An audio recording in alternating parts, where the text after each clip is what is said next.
It began without sound. No explosion, no flash of light, no warning tremor in the sky. Above Earth's atmosphere, just beyond the reach of satellites and stars, a fracture appeared. Not a tear in space as science understood it, not a portal shaped by magic circles or cosmic energy. It was quieter than that, cleaner. As if reality itself had been gently pulled apart by invisible fingers that did not belong to this universe. Deep within the watchtower, alarms ignited all at once. Red lights, data streams cascading too fast to label. Energy readings spiked, then contradicted themselves. Batman stood motionless before the holographic display, eyes narrowing as algorithms failed one by one.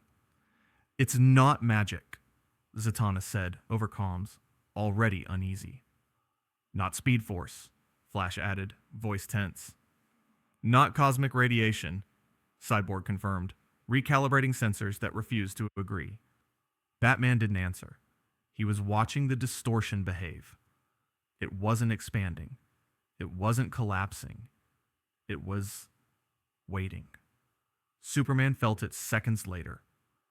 High above Metropolis, he stopped mid-flight, his body reacting before his mind could. His enhanced senses reached outward, through clouds, cities, continents, and found nothing. No hostile intent. No energy surge. And yet, something was wrong. It felt like standing near the edge of a cliff you couldn't see. Then, the fracture opened. Space folded inward, not violently, but with deliberate precision. The sky seemed to bend, light slowing as if uncertain whether it was allowed to pass through.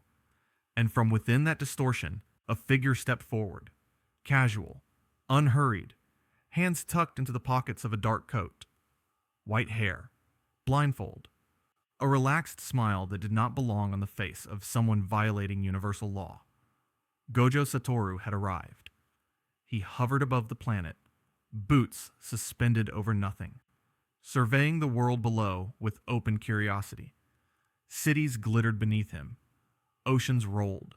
Satellites orbited, unknowingly circling a man who existed slightly out of step with their reality. "So this is where I landed," Gojo murmured, voice light, almost amused. "Huh. Different rules, but not bad." Superman moved. In an instant, he crossed the distance between Metropolis and low orbit, stopping several meters away, close enough to protect Earth, far enough to assess the threat. He didn't attack. He never did first. "You're not from here," Superman said calmly. "State your intentions." Gojo turned his head, smile widening. Not threatening, not arrogant, just genuinely interested. He tilted his head, as if studying a fascinating specimen. "You can tell already?" Gojo replied. "Impressive." Superman felt it again. That pressure. Not force. Absence. As if something fundamental between them simply didn't exist. On the watchtower, Batman's jaw tightened. "There's a boundary around him," he muttered. "But it's not a shield." "What is it then?" Wonder Woman asked. Batman didn't look away from the data. "A rule." Superman extended his senses, focusing harder than ever before. He could hear heartbeats across continents. He could see atomic vibrations in the air. But when he tried to perceive what separated him from the man floating calmly ahead of him, nothing. Not emptiness. Nothingness with structure. "You're dangerous," Superman said, not accusing, stating a fact. Gojo laughed softly. "That's usually how it starts." Below them, the world continued on, unaware that physics had already lost an argument. Gojo glanced past Superman, down at Earth. His expression softened, just slightly. "Relax. I'm not here to conquer anything. Honestly, I didn't even plan to come." Batman's voice cut through the channel. "No one crosses universes by accident." Gojo's smile faltered, not from fear, but from recognition. "Ah," he said, "so you noticed that too." That was the turning point. Because until that moment, this had felt like an anomaly.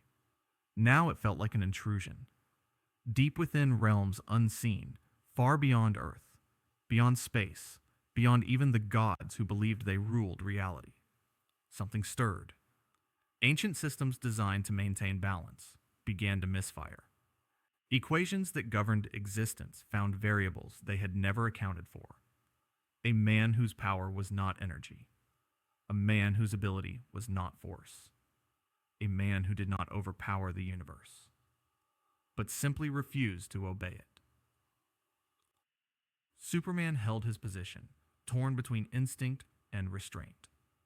Batman began preparing contingencies that might never work, and Gojo Satoru hovered between them, blindfold hiding eyes that had already begun to understand this world far better than it understood him. Somewhere in the dark between universes, something was watching, and it had just realized that Infinity had crossed the line. The room was designed to contain gods. Layers of arcane seals glowed faintly along the walls. Quantum dampeners hummed beneath the floor. On the Watchtower's observation deck, where reality benders, sorcerers, and cosmic entities had all been studied, every safeguard was active, and still the readings made no sense. Gojo Satoru stood at the center of the chamber, hands in his pockets, posture relaxed, blindfold firmly in place. He looked less like a threat and more like a bored tourist who had wandered into the wrong exhibit. Satana whispered an incantation under her breath, magic flowing through her like a familiar current. Symbols flared in the air around Gojo, sigils meant to map supernatural forces. They passed through him, not disrupted, not repelled, ignored.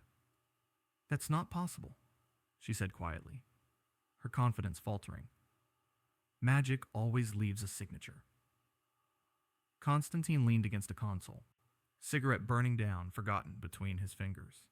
His expression wasn't skeptical. It was uneasy. The kind of unease that came from recognizing something that shouldn't be here. "Love," he muttered. "That's because you're looking for magic." Batman's eyes flicked to him. "Then what is it?" Constantine exhaled smoke, slow and thoughtful. "Something with rules, just not ours." At Batman's signal, the tests began. Artificial gravity shifted in controlled increments. The floor beneath Gojo tilted, gravity increasing to levels that could crush reinforced steel. Gojo didn't move. His coat didn't even sway. "Huh," Gojo said lightly, lifting one foot and letting it hover. "Feels about the same." The gravity spiked again, tenfold, then 20. Still nothing. Cyborg systems recalibrated in real time. "The force isn't reaching him," he reported. "It's slowing down, like it's being divided infinitely." Superman watched from behind the observation barrier, arms crossed, eyes narrowed. He could see the distortion now, not visually, but conceptually. Space itself seemed to hesitate around Gojo, as if unsure how close it was allowed to get. Tana tried again, this time not a spell of control, but perception, a simple enchantment to define. The spell shattered mid-cast. She staggered back, breath catching. "It's not rejecting magic," she said, shaken. "It's refusing the premise." Gojo turned his head slightly. "That's a good way to put it." All eyes snapped to him. "You see," Gojo continued casually, tapping the air with one finger. A faint ripple appeared, subtle, almost polite.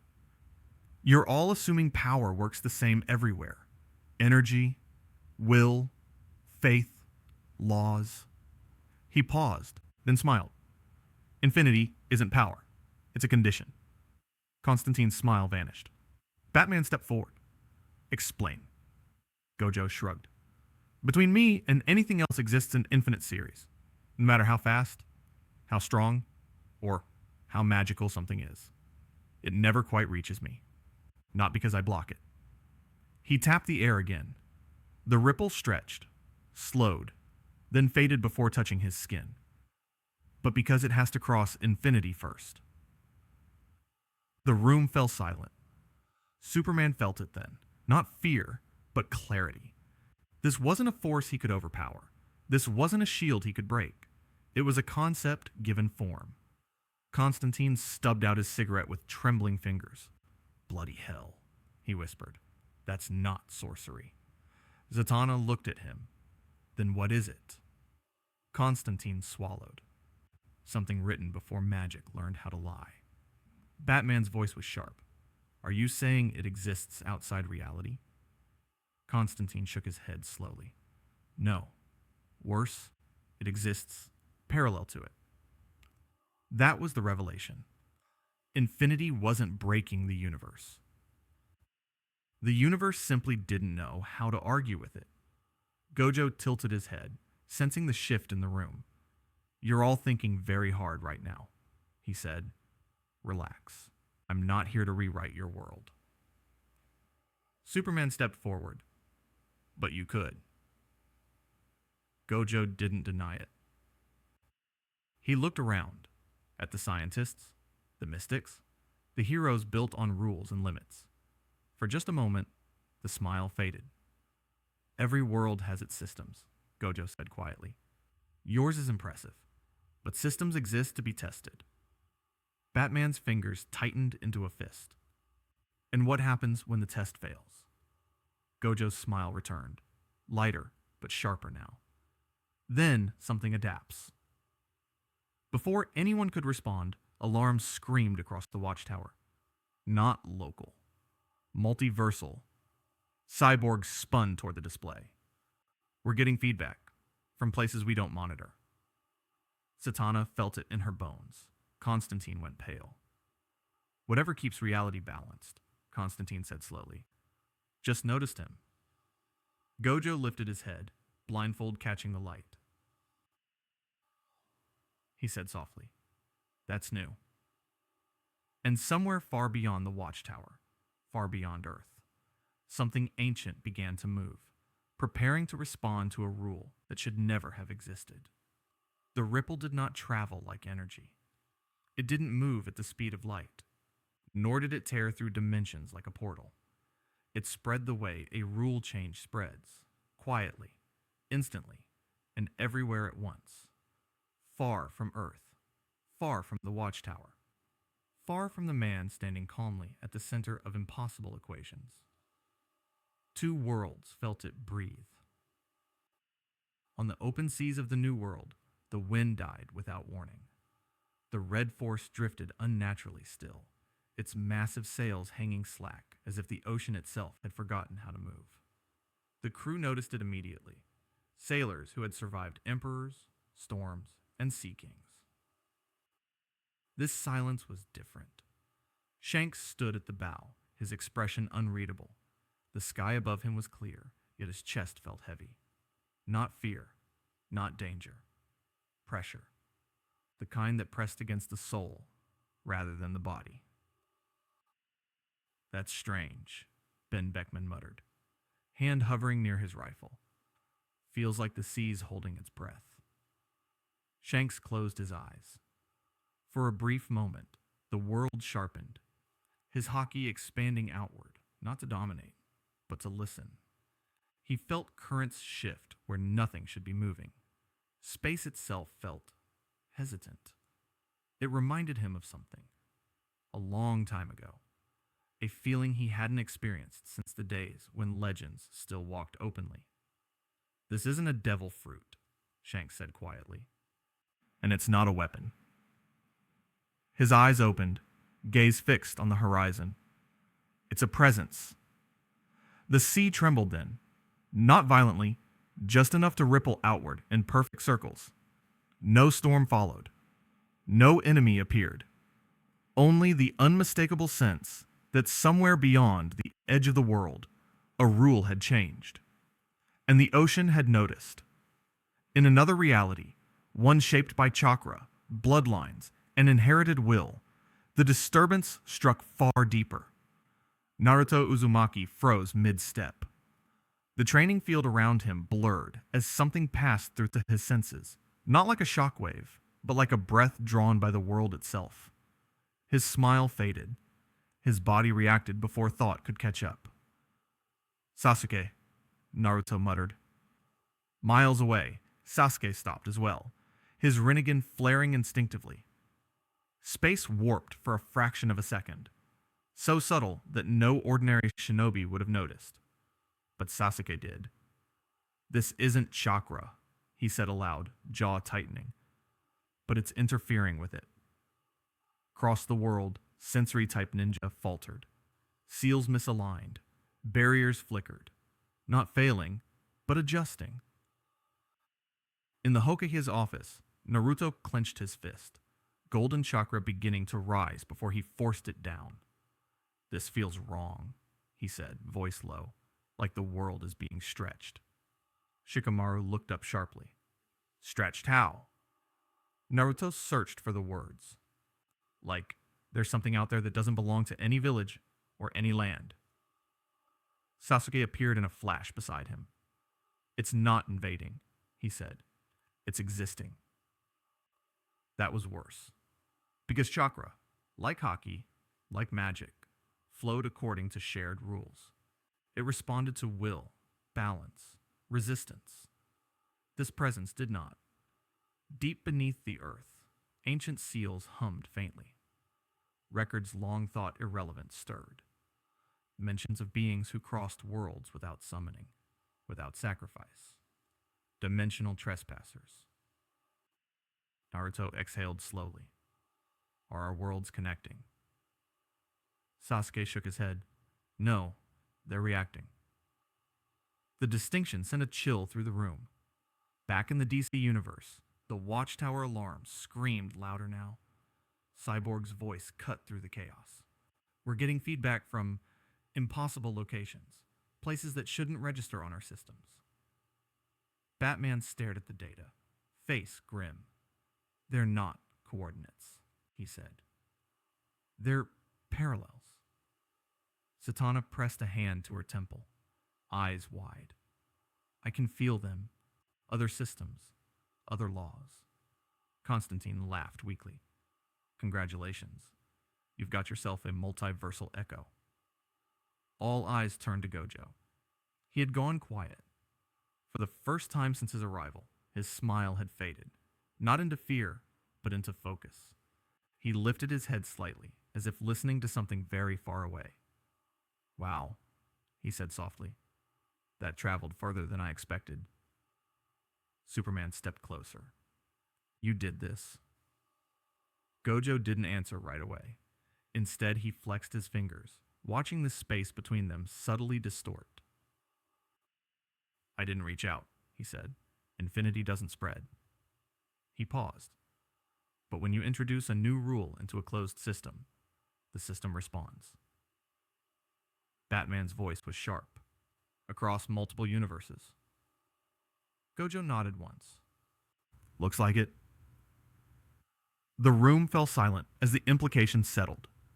This wasn't a collision of worlds. This wasn't a crossover accident. Somewhere beyond perception, balances were shifting. Kings and heroes were feeling it. Seas and chakra networks were reacting to something they could not name.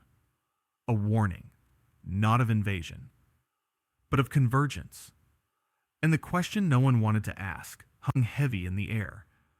If the echoes had already reached other worlds, what would happen when those worlds started answering back? It wasn't meant to be a fight. That was the irony of it. The Watchtower's atmosphere had grown tense, not hostile, but strained. Too many unknowns, too many variables that refused to fit inside anyone's understanding of control. Gojo Satoru stood near the observation platform, looking down at Earth again, as if grounding himself in the sight of something familiar. That was when Wonder Woman stepped forward. Her armor gleamed under the station's lights, shield resting on her arm, sword still sheathed. She wasn't angry. She wasn't afraid. She was cautious. You've disrupted balances that protect entire worlds, Diana said, her voice steady but firm, whether you intended to or not.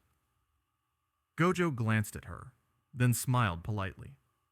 Ah, You must be one of the leaders. I'm a warrior, she corrected, and a guardian. And right now, I need to know something. She took one step closer. If you can be stopped. The room went silent. Batman didn't object. Superman didn't intervene, because everyone understood what this was. A test. Gojo exhaled slowly. You're not trying to kill me, he said. That's good. Diana's grip tightened on her shield. Nor are you. They moved at the same time. Wonder Woman crossed the distance in a blur. Divine strength and centuries of combat experience propelling her forward. Her fist came first, aimed not to crush, but to measure. A clean strike. Controlled force. It never landed. Her knuckles stopped inches from Gojo's face. No impact. No resistance. Just stillness. The space between them stretched, invisible and absolute. Diana's eyes widened, not in fear, but in sharp focus. She pushed harder, muscles tensed, power surged through her arm, enough to shatter mountains. Nothing. Gojo tilted his head, intrigued. Wow, he said softly.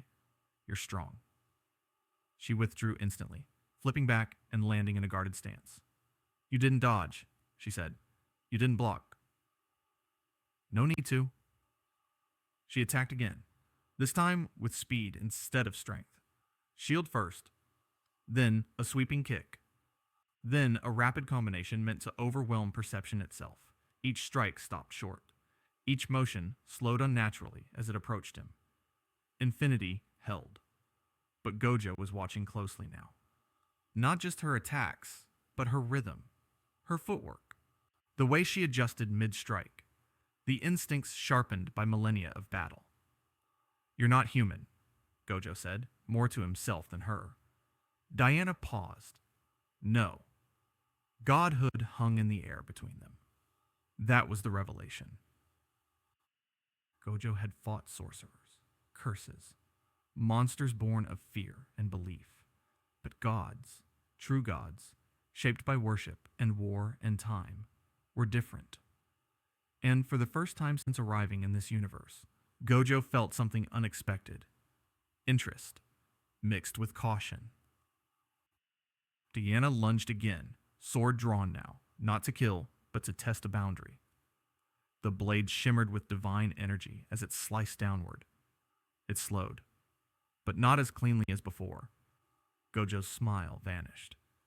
The sword didn't reach him, but it pushed Infinity harder than anything else had. The space between them warped visibly, air bending like glass under pressure. Gojo stepped back. Just one step. The room reacted instantly.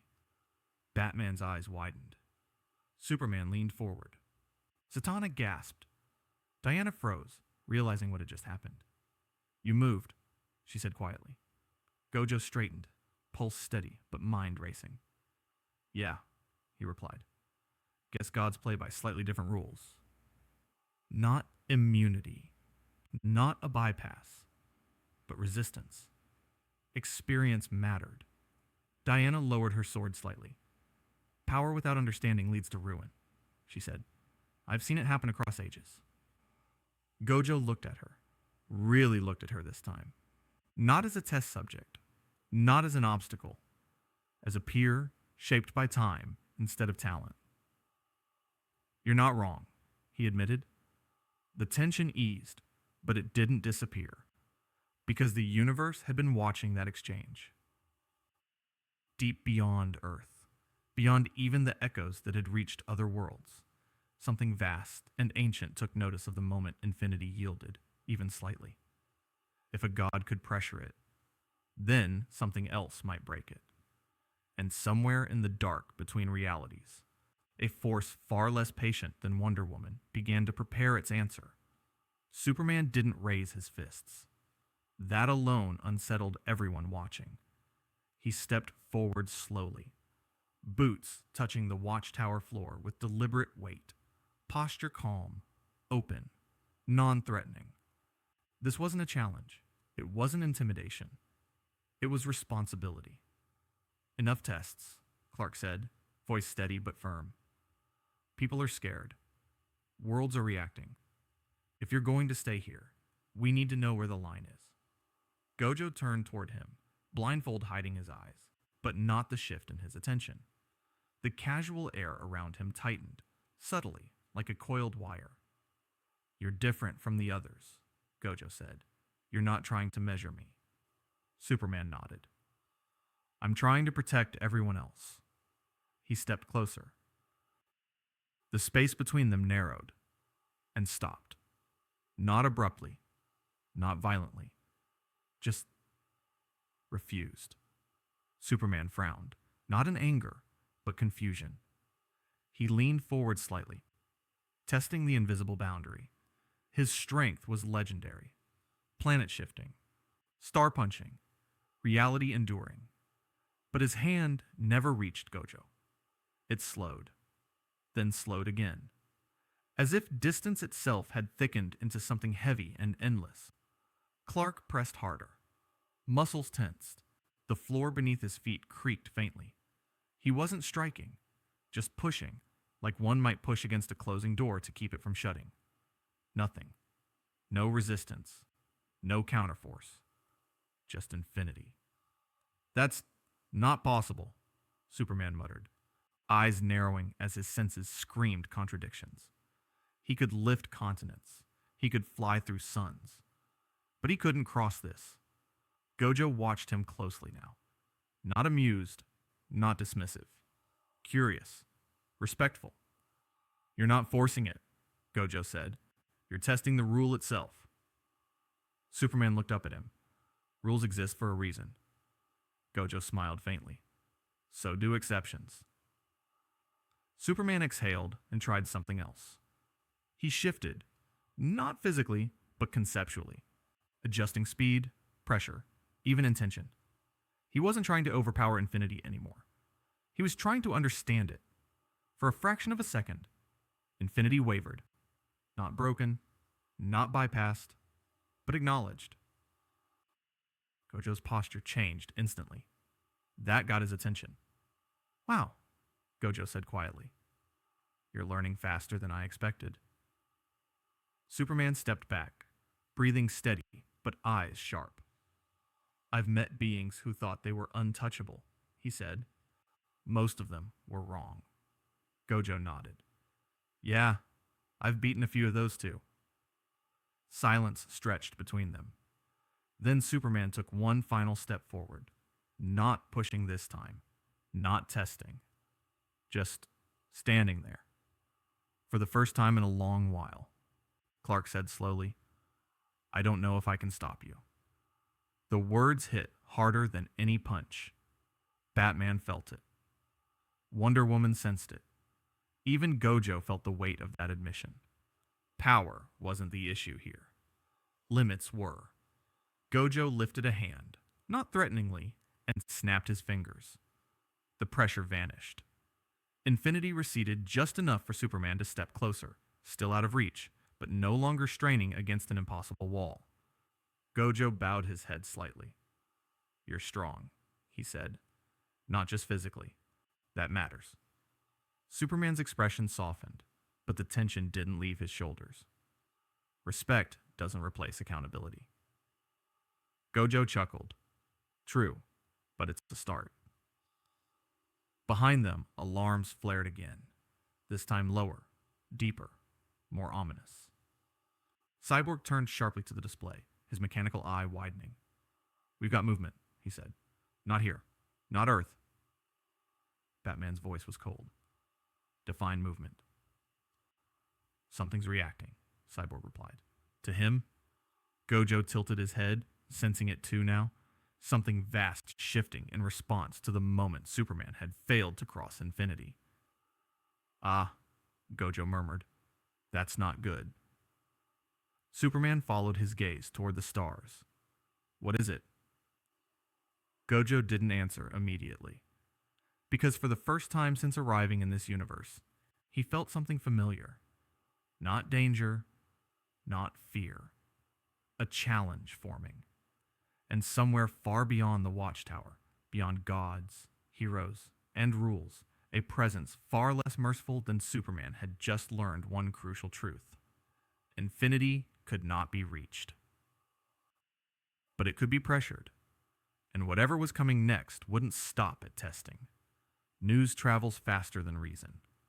Across the globe, monitors flickered with reports of anomalies, satellites vanishing and reappearing, unexplained distortions in gravity, cities sensing tremors that no earthquake had caused.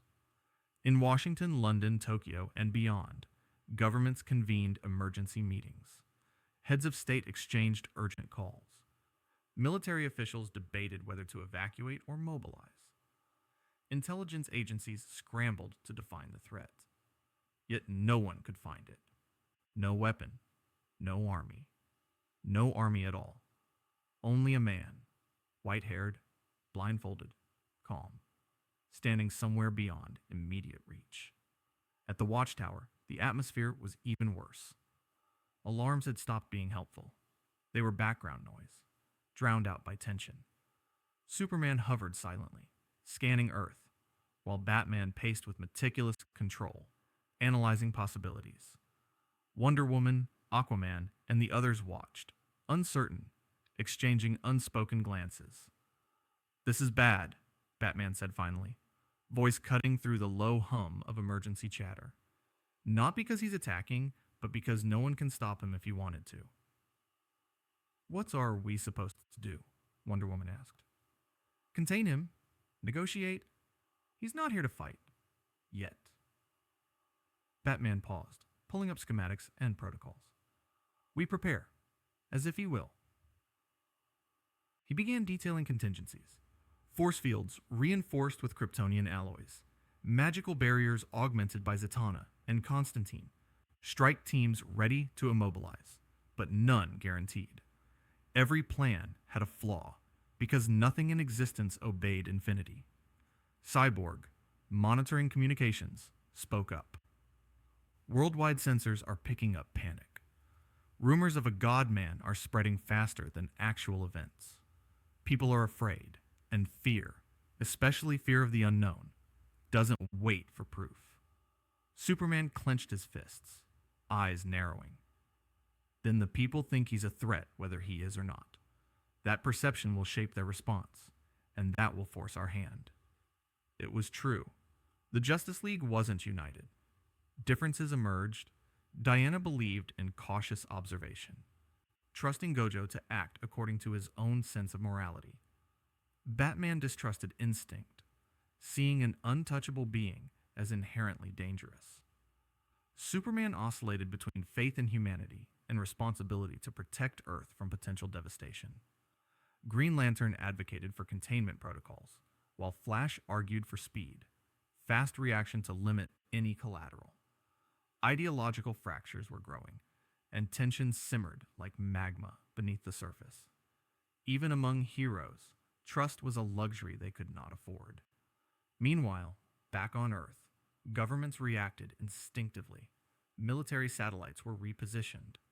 Fighter jets scrambled.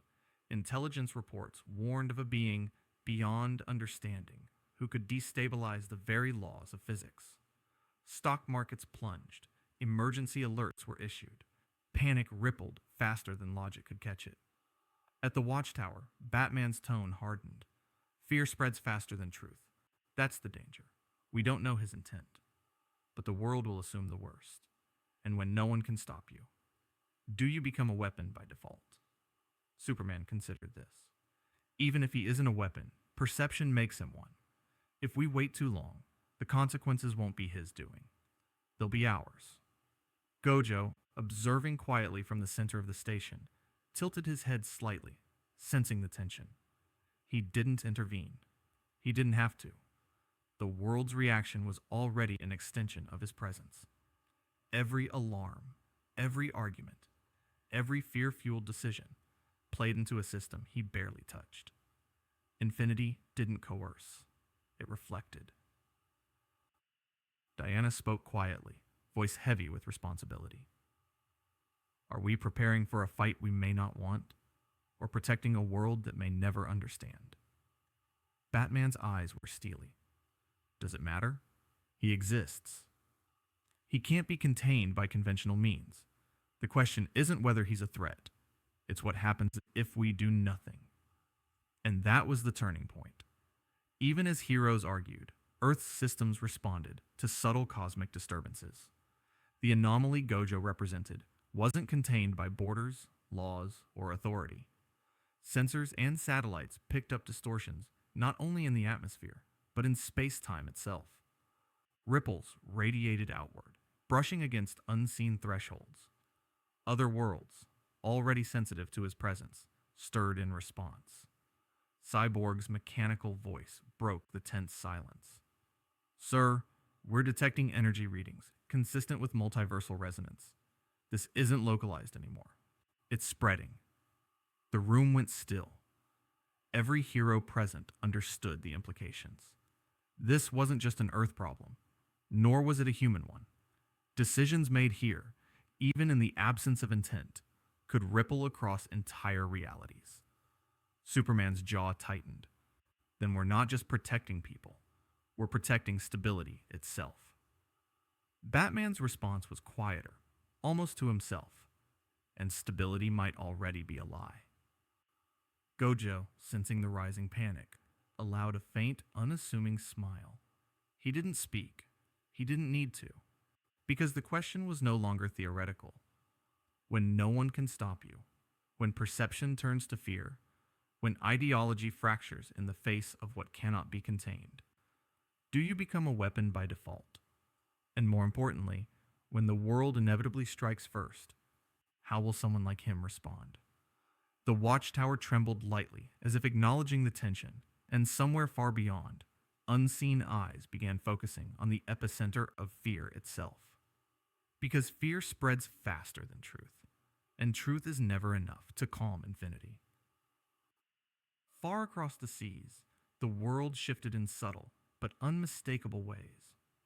On the deck of the Red Force, Shanks stood staring at the horizon, hand resting lightly on his sword hilt.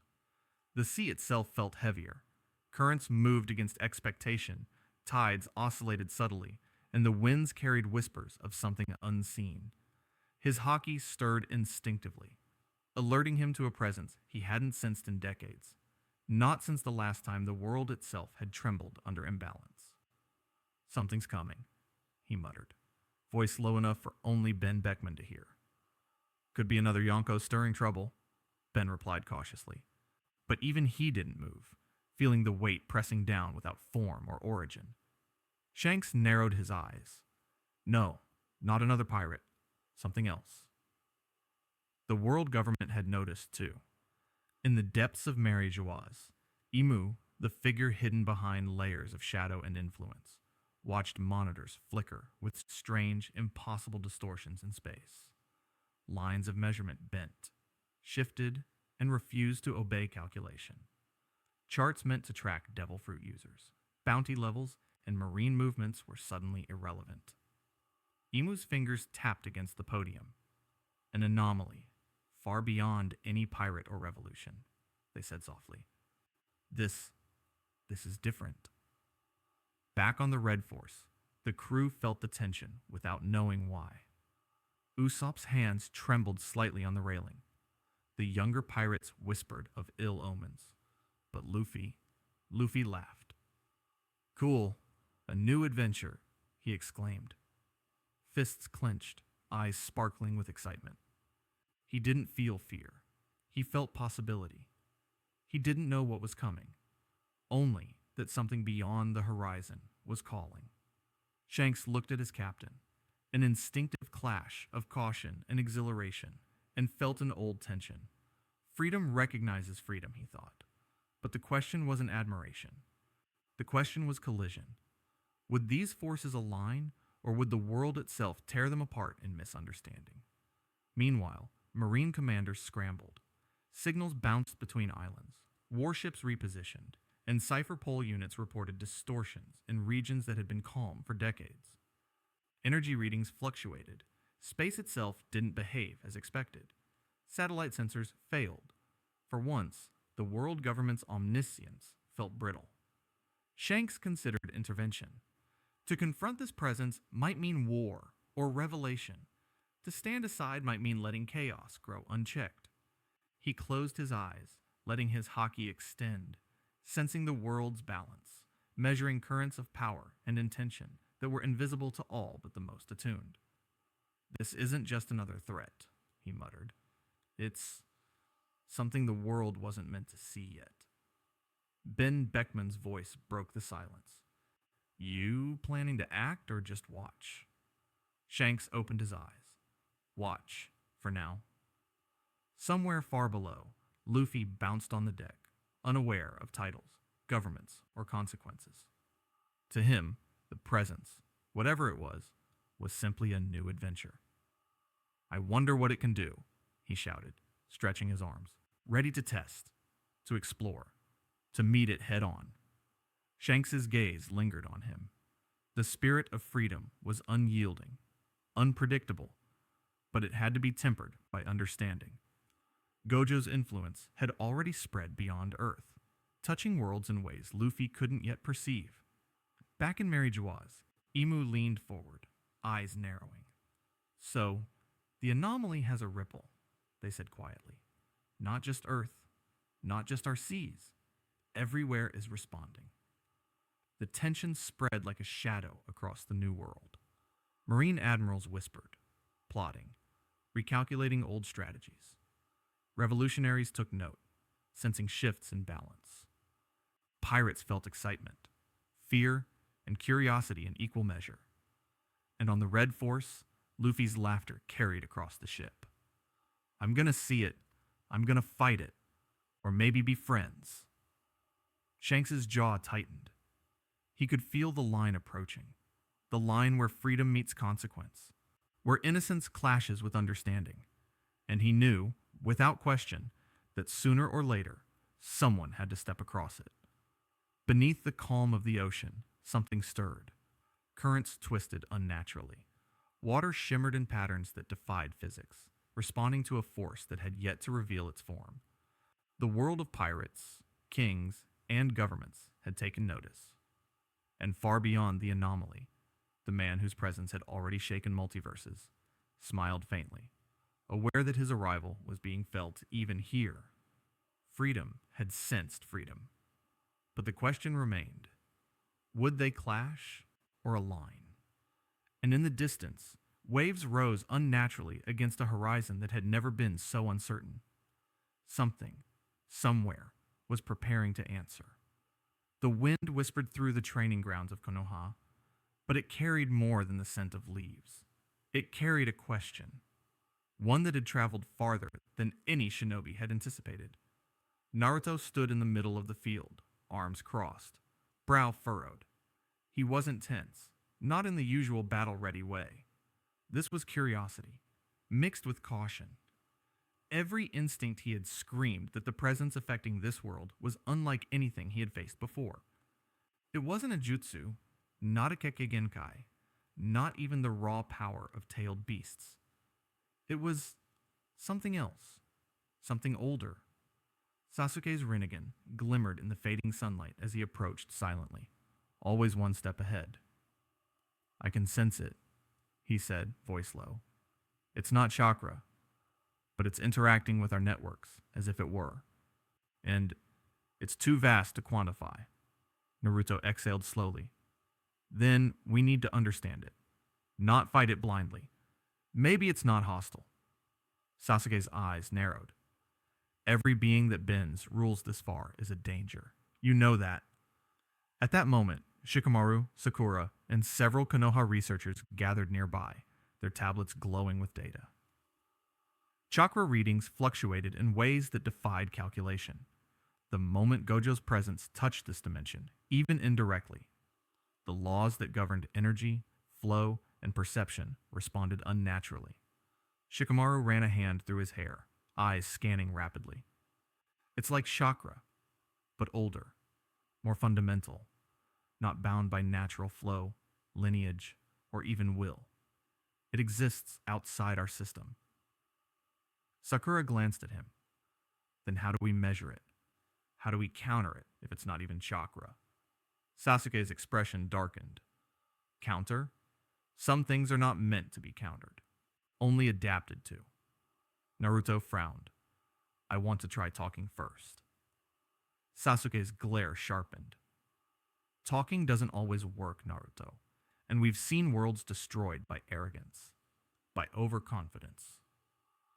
Yet Naruto stepped forward anyway, summoning a small burst of chakra to form a protective aura around himself.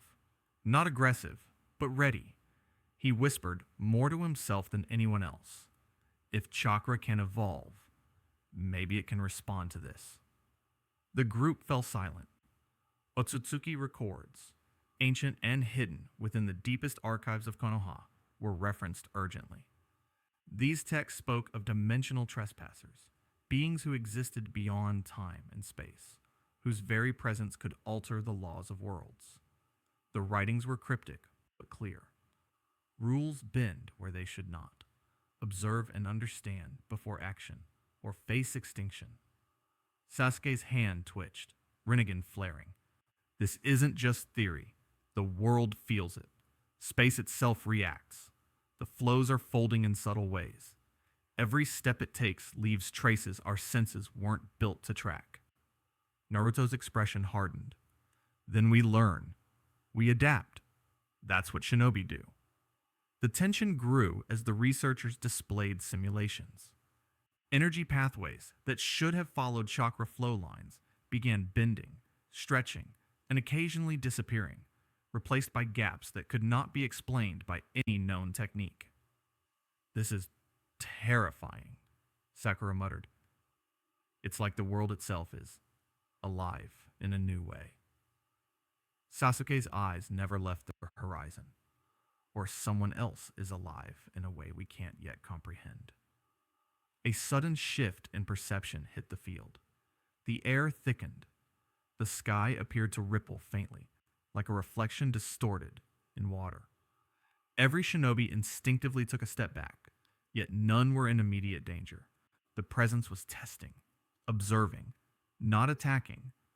Naruto clenched his fists. I've faced threats that couldn't be beaten head on. I've learned to adapt. Maybe Infinity can be engaged like chakra, if we understand its rules.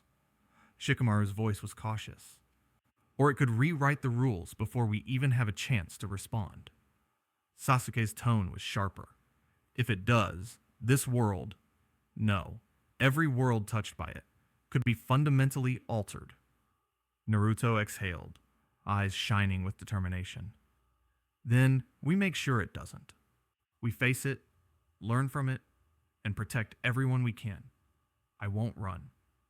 The field went quiet. Even the trees and wind seemed to pause, as if the universe itself had noticed the declaration. Somewhere far beyond the shinobi's perception, in another reality entirely, Gojo's presence pulsed faintly in response. It didn't acknowledge challenge or submission. It merely registered. And in that instant, the question hung heavier than ever. If chakra can evolve, can infinity be countered? No one had an answer yet. But every shinobi there felt it. The knowledge that the rules they relied on were no longer enough, and that understanding this force was no longer a choice. It was a necessity. Somewhere in the distance, a ripple hinted that the answer was approaching, ready to test whether the shinobi of this world could rise to meet it, or be swept aside entirely. The watchtower was quiet, not the calm of peace, but the weight of absence. Alarms had long since quieted, but the tension remained, settling into the corners of the room like smoke. Gojo Satoru leaned against the railing overlooking Earth, blindfolded eyes hidden, yet somehow seeing everything. Infinity hummed faintly around him, a soft, unbroken rhythm that confirmed what he already knew. No one, not Wonder Woman, not Superman, not anyone, could touch him. And in that hum, he heard something he hadn't expected. Loneliness. It wasn't the loneliness of being alone in a room. It was the isolation that comes when strength creates walls no one else can climb. Every attack, every challenge, Every calculated test had bounced off him perfectly. No resistance, no harm, no failure. Yet the perfection of it didn't feel like victory. It felt like distance. Batman emerged from the shadows, silent as ever. He didn't approach quickly, didn't announce himself. He simply stood beside Gojo, observing the earth below in silence for a long moment before speaking. "You're untouchable," Batman said finally, voice low, neutral, almost clinical. "And that's dangerous in ways you might not realize." Gojo tilted his head, curiosity flickering through the faint smirk on his lips. "Dangerous? I can't be harmed. That's supposed to be the point, isn't it?" Batman's gaze didn't waver. "Point, maybe, but isolation is the cost. You may be invincible physically, but every interaction you have, every relationship, every alliance is filtered through what you are. Everyone sees the wall around you first, the man behind the wall. Second, maybe never." Gojo's fingers flexed slowly, space warping minutely around him. Infinity responded instinctively, flowing at his command. Yet for the first time, he felt it less like control and more like a mirror reflecting emptiness. "Walls?" Gojo asked softly, almost mockingly. "You mean the same kind of walls you build around Gotham?" Batman's eyes hardened. "No. Those walls keep people out. Yours. They keep people away. Because no one can stand beside you. Not really." Gojo laughed quietly. A sound that carried amusement, but also something more fragile, hidden. "I've always liked being free. To do as I want. To test limits. Isn't that the point of strength?" Batman leaned closer, voice sharper now. "Freedom isn't strength if no one can share it with you. Power without connection. Eventually, it becomes hollow. You may win every fight, survive every attack, but at what cost?" Gojo's smile faltered, if only slightly. He looked down at the planet below, the same one that had responded to him, feared him, and yet had no clue what he was. All those people, heroes and civilians alike, observing, calculating, fearing, and none who could truly reach him, none who could meet him without hesitation. "Do you feel that?" Batman continued. "The constant pressure of expectation, the knowledge that no matter what you do, no one can touch your life in the same way you touch theirs." Gojo's mind flashed with memories of past battles, past friends, moments where he had been alone even among allies. Infinity had always protected him, but it had also always separated him. Every technique, every instantaneous reflex, every untouchable maneuver had come at a cost he hadn't named until now. Maybe you're right," Gojo said quietly, a rare vulnerability in his voice. "I've spent so long thinking strength was everything, that ability to surpass anyone, anything, that it was enough." Batman's shadowed figure remained still, watching the subtle change. "It's not," he said simply. "Not if the cost is your connection to the world. Not if you become untouchable, not just physically, but emotionally. Because sooner or later, someone or something will test you in a way that can't be defended with power alone." Gojo looked away, scanning the stars. For the first time since he arrived in this universe, the hum of infinity felt heavier than usual. A reminder that even limitless strength could not reach the fundamental truths of human or superhuman connection. "So, what happens then?" Gojo asked softly, almost to himself, "when no one can stand beside you?" Batman didn't answer immediately. He only stared at him for a long moment, eyes calculating, as if weighing the answer against the unspoken threats that loomed beyond the watchtower. Then he spoke, low and deliberate. "Then you become a target, not because of what you can't be harmed by, but because of what you represent. A force that the universe itself can't reconcile. And when that moment comes, you may find that the greatest isolation isn't being untouchable. It's being opposed by everything, alone. Gojo didn't respond, but his fingers twitched slightly. He had always thrived on challenge, on testing limits, on facing the impossible. But now, in the quiet of the watchtower, with the earth sprawling endlessly below and Batman's words hanging in the air, he felt the first hint of a new reality. Strength could protect, power could defend, infinity could keep him safe.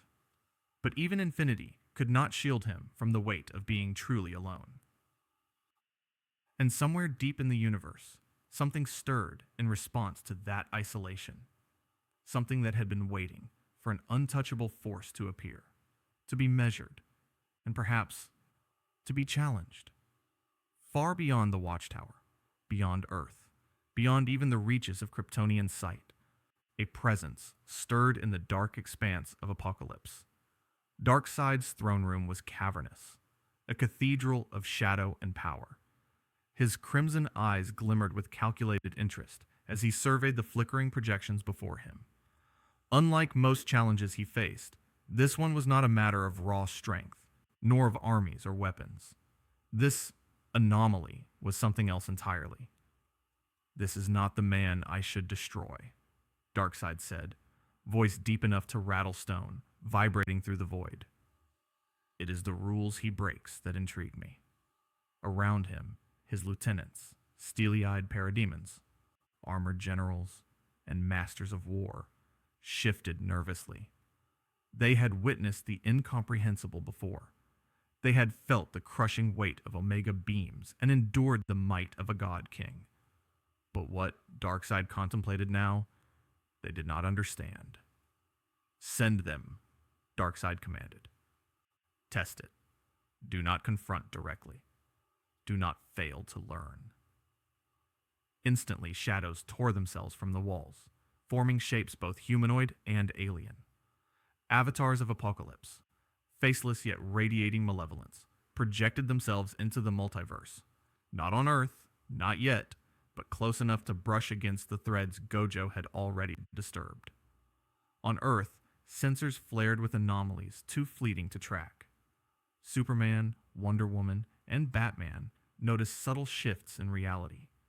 Moments where gravity skewed, time flickered, and infinity responded preemptively. For the first time, Gojo's casual confidence was met with subtle friction, as if his presence was being tested without his direct consent. Gojo smiled faintly, fingers tracing imperceptible arcs in space. "Visitors," he murmured, "and I wasn't even expecting them." Batman appeared beside him, voice low and deliberate. "Whatever is coming, it's not about stopping you. It's about understanding you."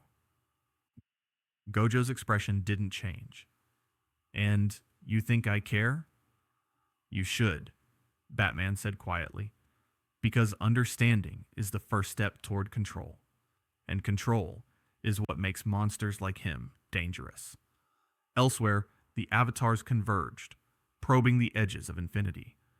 They struck at space itself, sending surges of destructive energy that should have shattered reality, or at least bruised someone of Gojo's caliber. But infinity bent. It absorbed, reflected, and twisted. The avatars recoiled, registering a force that did not fight, yet could not be harmed. Back on Apocalypse, Darkseid's lips curled in a near smile. "He adapts," the Lord of Terror observed. And yet, adaptation alone does not reveal the flaw. He may be untouchable, but even untouchable forces leave traces. In the Watchtower, the Justice League monitored the disruption, sensing escalation. "Something just hit Earth," Cyborg said urgently. "It's not here yet, but the energy spike. It's massive, and it's intelligent." Superman's jaw tightened. "Gojo can handle it. Probably, but whoever sent it has a purpose beyond confrontation." Wonder Woman's eyes darkened. "Purpose beyond confrontation? Meaning what? Cosmic dominance?" Gojo's grin widened, faintly amused. "Now we're talking. I do like it when things get serious." The avatars retreated as quickly as they had come, leaving only faint distortions, and an afterimage of power bending around infinity. But the effect lingered. Space had been tested, and the results recorded. Gojo's presence, so far untouchable, had been cataloged by a mind older, colder, and infinitely more calculating than any earthly hero. Batman's voice cut the silence. This isn't a fight you asked for. It's a statement. He's not just coming for you. He's watching you. Preparing. Gojo's smile softened, more contemplative now. So the universe has a new question for me. I like questions. They keep things interesting. Darkseid observed from Apocalypse, crimson gaze piercing the void. Infinity, he murmured. The ultimate variable. Untouched, unmeasured. And yet it exists within a framework I do not control. That must be tested. The avatars faded completely, leaving only a trembling echo of power and a warning etched into reality itself. Wherever Gojo's influence touched, the universe took note. And the question that hung heavier than any threat, louder than any alarm, settled across heroes and villains alike. Not if, but when Darkseid himself moves directly, will even infinity be enough? Because now, the stakes were no longer earthbound. They were cosmic. And in the dark, across the multiverse, a villain had made the first move. The seas of the new world shimmered strangely, the horizon folding in impossible ways. Lightning-like ripples crossed the sky, not natural storms, but traces of dimensional strain. The Thousand Sunny pitched slightly in the unusual currents, and the crew exchanged uneasy glances. But Luffy didn't notice. Not at first.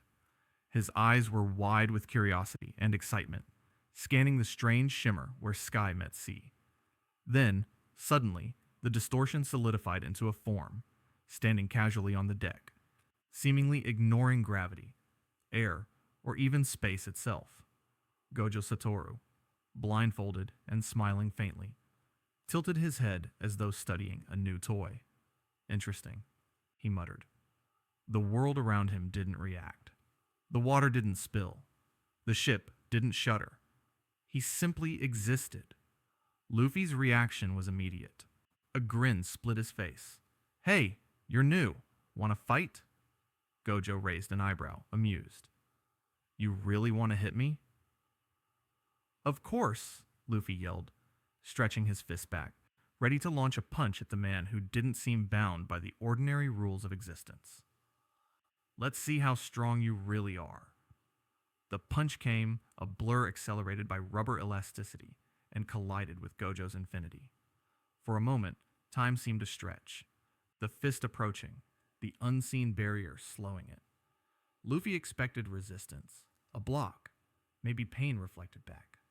Instead, his arm passed through, and then nothing exploded. No harm, no force rebounded. And yet, Gojo laughed. A genuine laugh, rare and free. It carried across the deck like sunlight breaking through clouds. Not bad, Gojo said, stepping back just slightly. Most people give up before they even touch me. You don't. Luffy laughed in return, unfazed. I don't care. Hitting you is fun even if you don't feel it. He stretched again, grinning wider than ever. You're strong, but I like it. For a moment, the chaotic currents of the dimensional overlap froze around them. It was a silent acknowledgement. Two forces untethered from ordinary rules. Two men who rejected the paths others had carved for them. Luffy with his unyielding freedom, Gojo with his limitless power and indifference to conventional boundaries. Shanks, watching from the edge of the new world, furrowed his brow. Interesting, he murmured. The boy sees nothing but adventure, and the man actually enjoys it. That's rare. Ben Beckman simply observed quietly. They're compatible, in a way, but I don't think either realizes the danger they're brushing up against.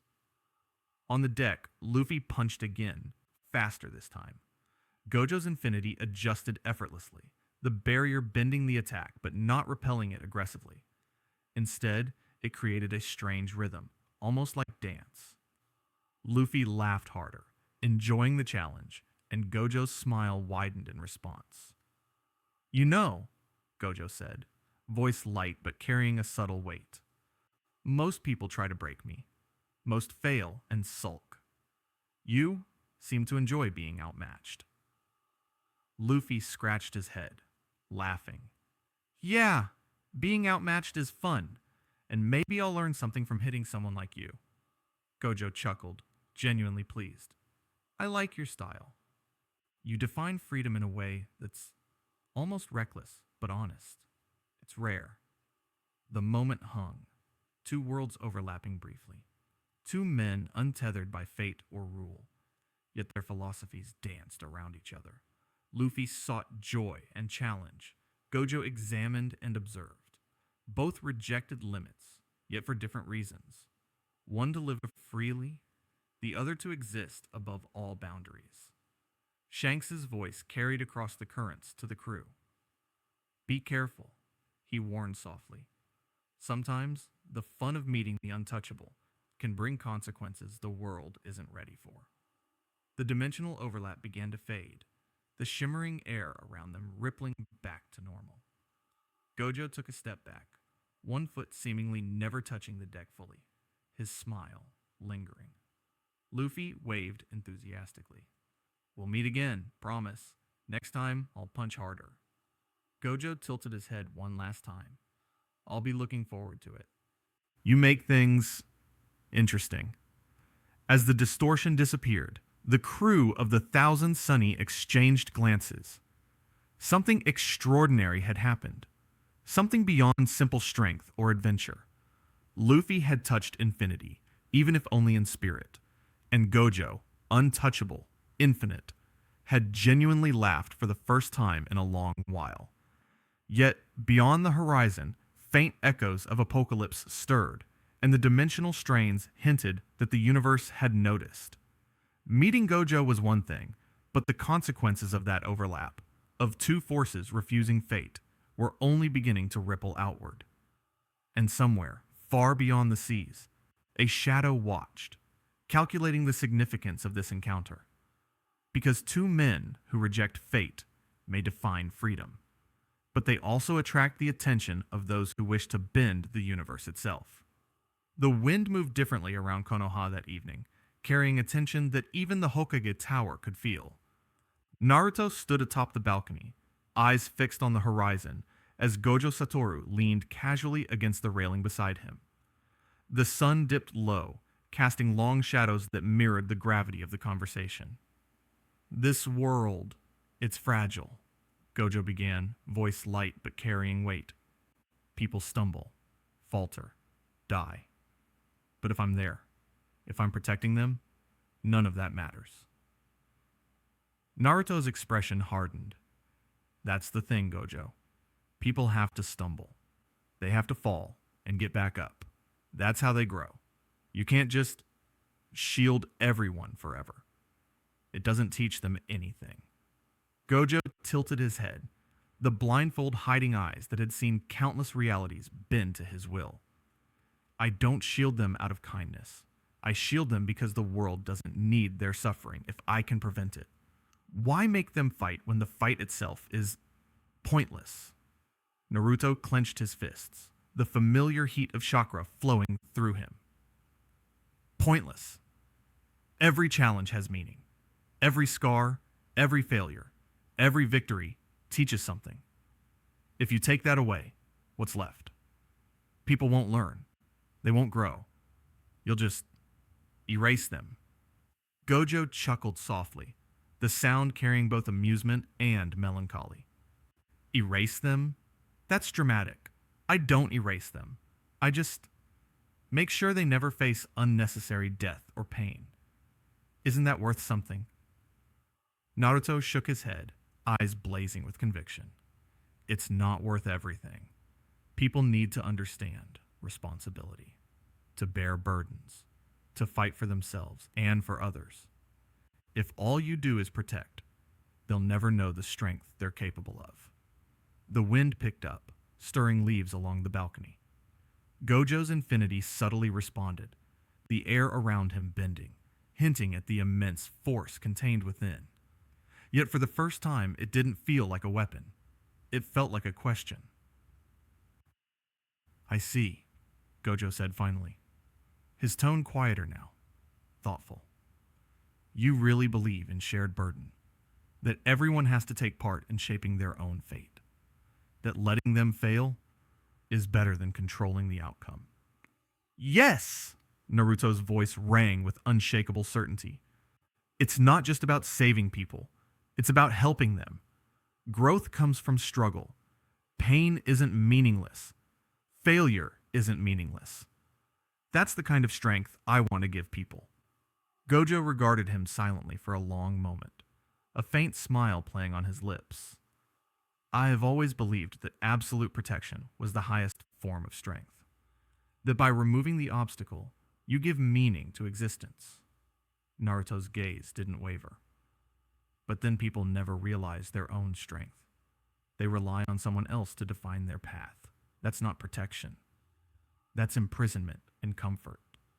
Gojo's hands flexed lightly, bending the very air around him without touching it.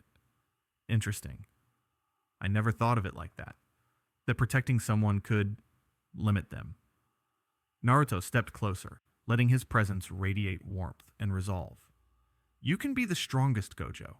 Maybe the strongest in any world. But strength isn't just about what you can do. It's about what you choose not to do. And why. The moment hung between them, suspended like a taut line ready to snap. Gojo's usually carefree expression softened, a rare crack in the unshakable confidence he always exuded. The hum of infinity around him was subtle, almost contemplative, as if even the universe was waiting for his response. I see your point, Gojo admitted slowly. But can you really bear the cost, letting people face danger when you could stop it? That's heavy. Naruto nodded firmly. It is, but it's necessary. People have to grow on their own. That's what it means to be a true protector. Not someone who stands above everyone, deciding who lives and dies. It's someone who stands beside them, even when it's hard. A quiet pause fell over the balcony. The sun dipped further, painting the sky in fiery shades of red. Two philosophies, two powerful forces, stood side by side, reflecting and refracting in each other's gaze. Both were strong, both were uncompromising, yet neither fully understood the other. Gojo finally broke the silence with a soft, almost amused sigh. So, you'd rather risk loss, chaos, even death, just so people can learn. Huh, that's reckless, but I like it. Naruto grinned, chakra glowing faintly around his body. That's the point. Strength isn't just about being untouchable. It's about giving people a reason to stand, even when it hurts.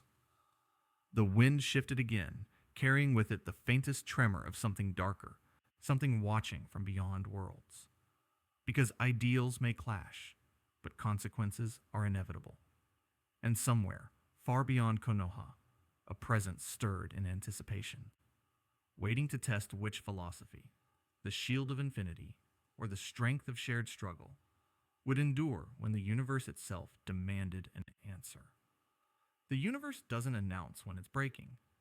At first it's subtle, a tremor in the speed force that makes Barry Allen stumble mid-stride, a flicker in the chakra networks that leaves Naruto momentarily ungrounded, a strange, unnatural surge in devil fruits that twists powers unpredictably across the seas.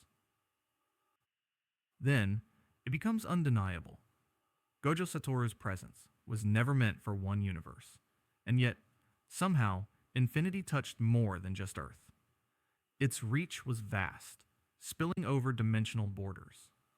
Ripples of untouchable force reverberated across the multiverse, each wave distorting natural laws that had held for millennia. In Central City, the Flash skidded to a halt, hand pressed against the ground as the speed force hiccuped around him. Time slowed, twisted. His mind raced, trying to compensate for the uneven flow of velocity.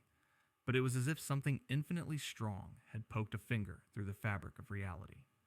A subtle smile crossed his lips, though laced with concern. He wasn't sure what was happening, but he knew it wasn't natural.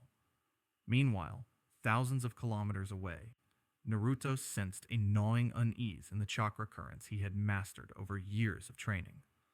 Pathways that were once steady, balanced, and harmonious now shivered and warped. Energy surged in unpredictable directions, some of it spilling over into dangerous, almost violent bursts. It was as though Infinity itself had rewritten the rules of flow, defying even the Otsutsuki understanding of dimensional energy. Across the Grand Line, devil fruits reacted with unnatural fervor. A crew member's fruit power fizzled momentarily, only to explode in uncontrollable sparks of energy. Others felt strange, sudden boosts, their abilities beyond even their imagination. But at a cost. Boats rocked as the seas themselves responded, tides bending in odd directions, creating currents that defied navigation. Back on Earth, in the watchtower, Batman's monitors lit up with anomalies that didn't match any threat he had cataloged. He studied the data, voice tense but controlled. Something in Gojo's presence is disrupting not just space, but the very mechanisms that keep worlds stable. If this continues, we won't just see Earth in danger, we'll see the multiverse start to unravel. Superman hovered silently, eyes narrowed. How do you even contain something like that? It isn't a villain. It isn't a weapon. It's a force. Wonder Woman's stance stiffened. A force without boundaries is dangerous. And even if Gojo means no harm, intention doesn't matter when the universe itself is destabilizing. Meanwhile, in Konoha, Sasuke traced the chaotic chakra patterns with an intensity that was almost painful to watch. This isn't just a ripple, he murmured. It's an intrusion, something beyond even the Otsutsuki or our dimensional knowledge. Gojo, standing atop the watchtower balcony, smiled faintly. Infinity pulsed around him, responding to him like a loyal sentinel. Yet even he could feel it, a subtle resistance he hadn't noticed before. Not a physical challenge, but an echo of consequences, as though the multiverse itself whispered in warning. I knew I'd be noticed, Gojo muttered to himself, but I didn't expect this. The first cracks appeared where universes intersected. Time dilation in one pocket caused a minor dimensional collision in another. Small anomalies, seemingly insignificant at first, began to cascade. In one piece, islands drifted slightly from their coordinates. Tides reversed with no warning. In Naruto, chakra-based techniques occasionally misfired, creating unintended devastation. On Earth, minor gravitational shifts sent buildings vibrating as though reality itself had a pulse. Batman's voice cut through Gojo's contemplation. Tense. Every action you take here has consequences far beyond what you understand. You might save Earth, but at the expense of others. Gojo's smile lingered, tinged with curiosity and concern. Interesting. So, being untouchable doesn't mean being consequence-free.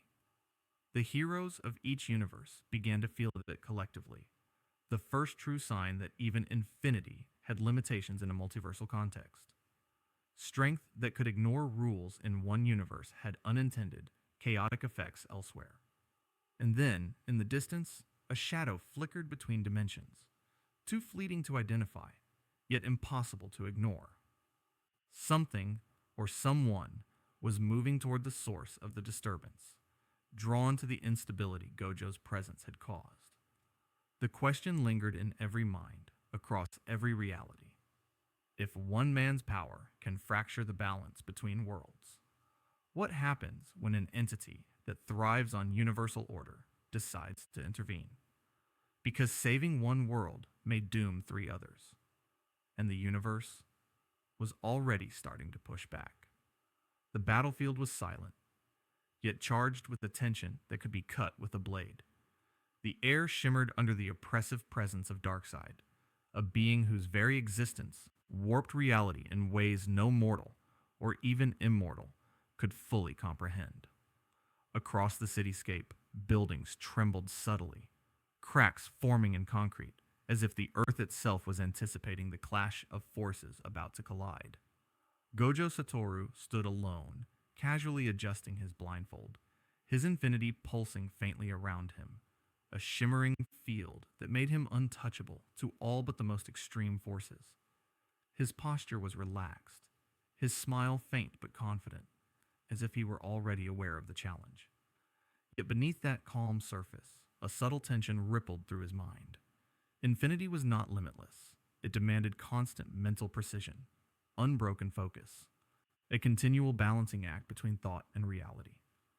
From the shadowed horizon, Darkseid's crimson eyes burned with the calculation of 1,000 lifetimes. He did not advance immediately. Instead, he observed, analyzing every nuance, every motion Gojo made. Infinity, he murmured. Impressive, but finite. Even the untouchable has a cost. Without warning, the air shifted. Darkseid's presence extended, not physically, but psychically. The assault was subtle, almost invisible, a probing of Gojo's mind, a whisper against the synapses that triggered doubt, unease, and exhaustion. Unlike any conventional attack, it did not seek to damage. It sought to erode the endurance of a power that demanded constant vigilance. Gojo's smile faltered ever so slightly. The infinity field flickered, just for a heartbeat, and that was enough. Darkseid's voice cut through, deep and resonant. You exist outside rules, beyond gods, untouchable. Yet every mind has limits. Every consciousness has a threshold. Let us see yours. For the first time, Gojo felt it. A subtle mental strain, a grinding weight behind his infinity, pressing against his perception, testing the boundaries of his focus. He could feel the pull, the tugging of concentration, the strain in the calculus of untouchable space he had maintained flawlessly countless times before. He took a deep breath, adjusting his posture, trying to restore equilibrium. Yet the psychic pressure persisted, growing like an invisible tide.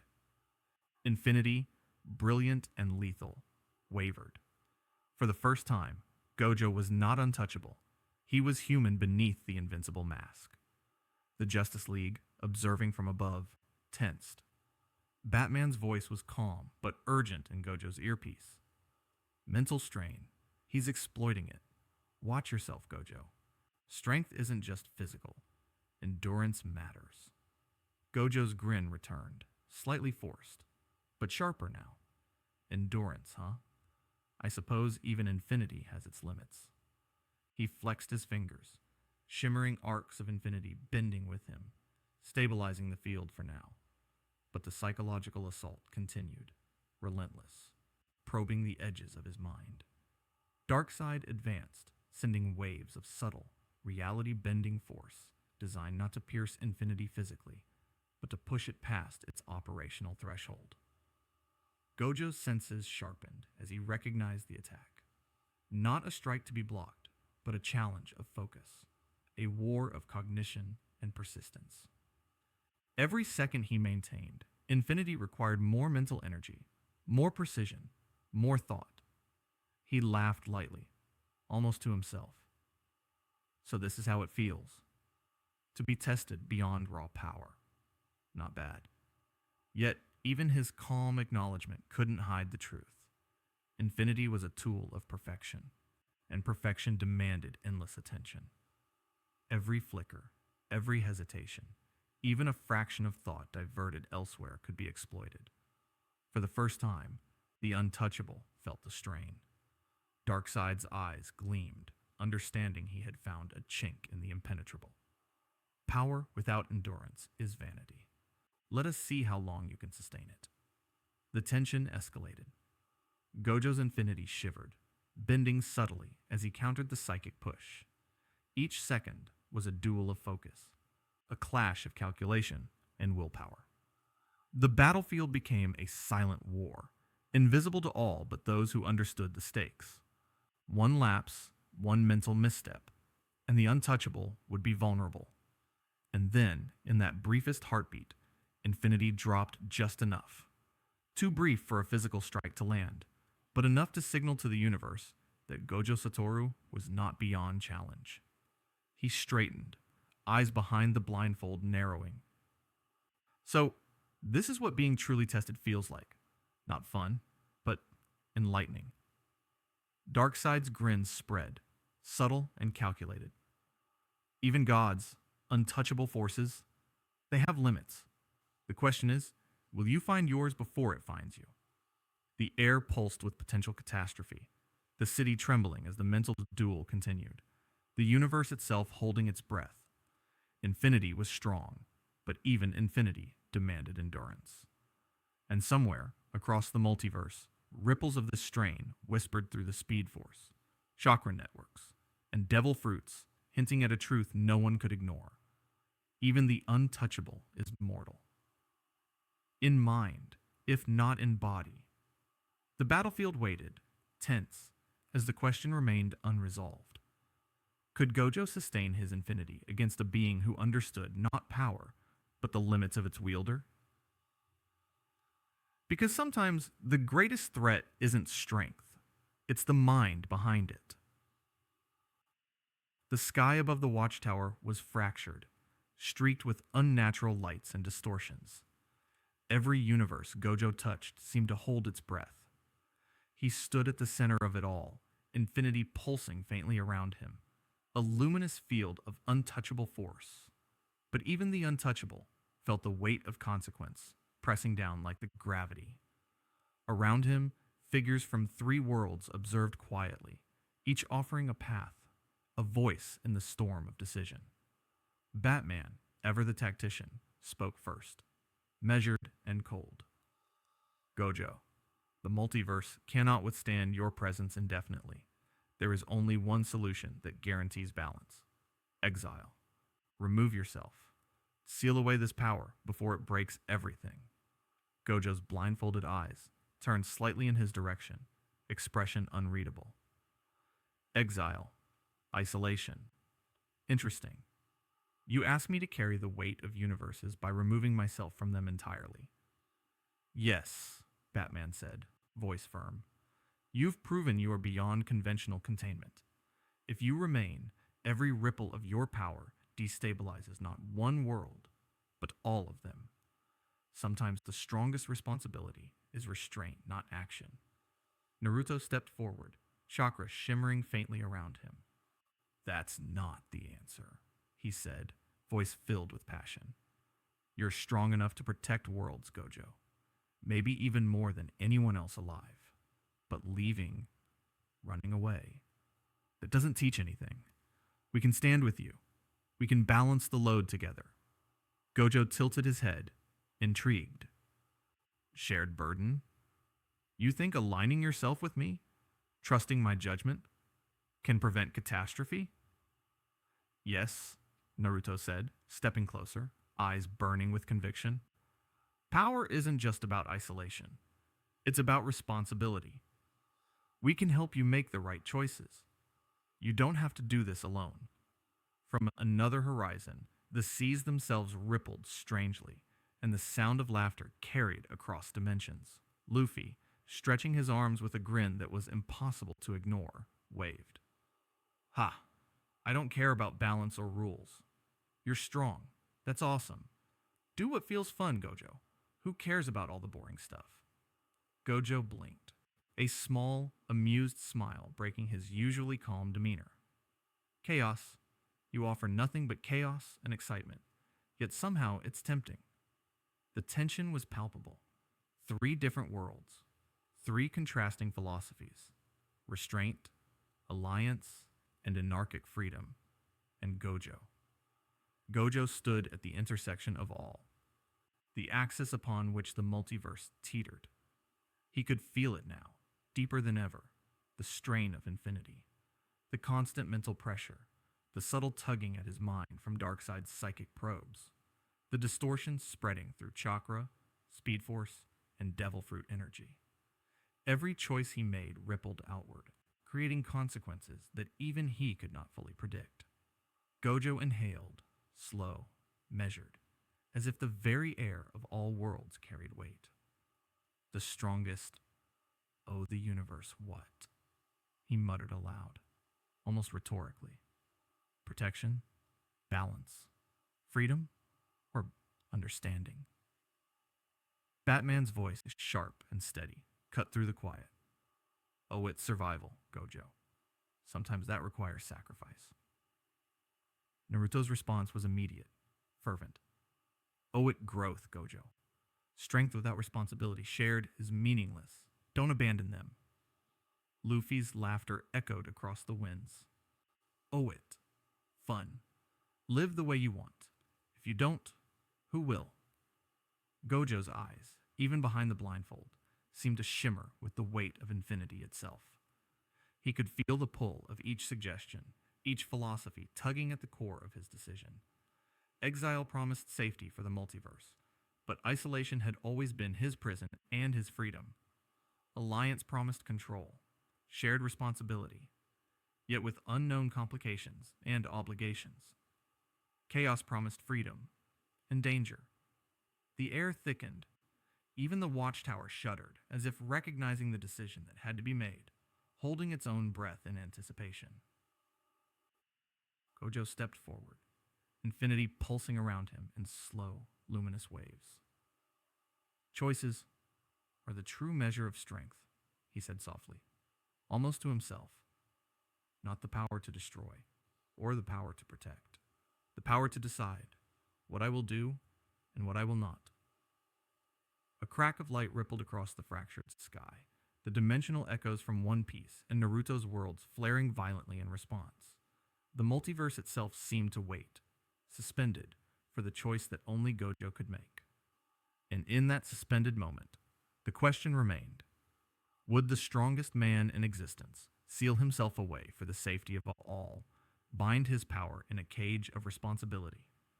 Or would he embrace the chaos, stand with allies, and risk the balance of reality itself?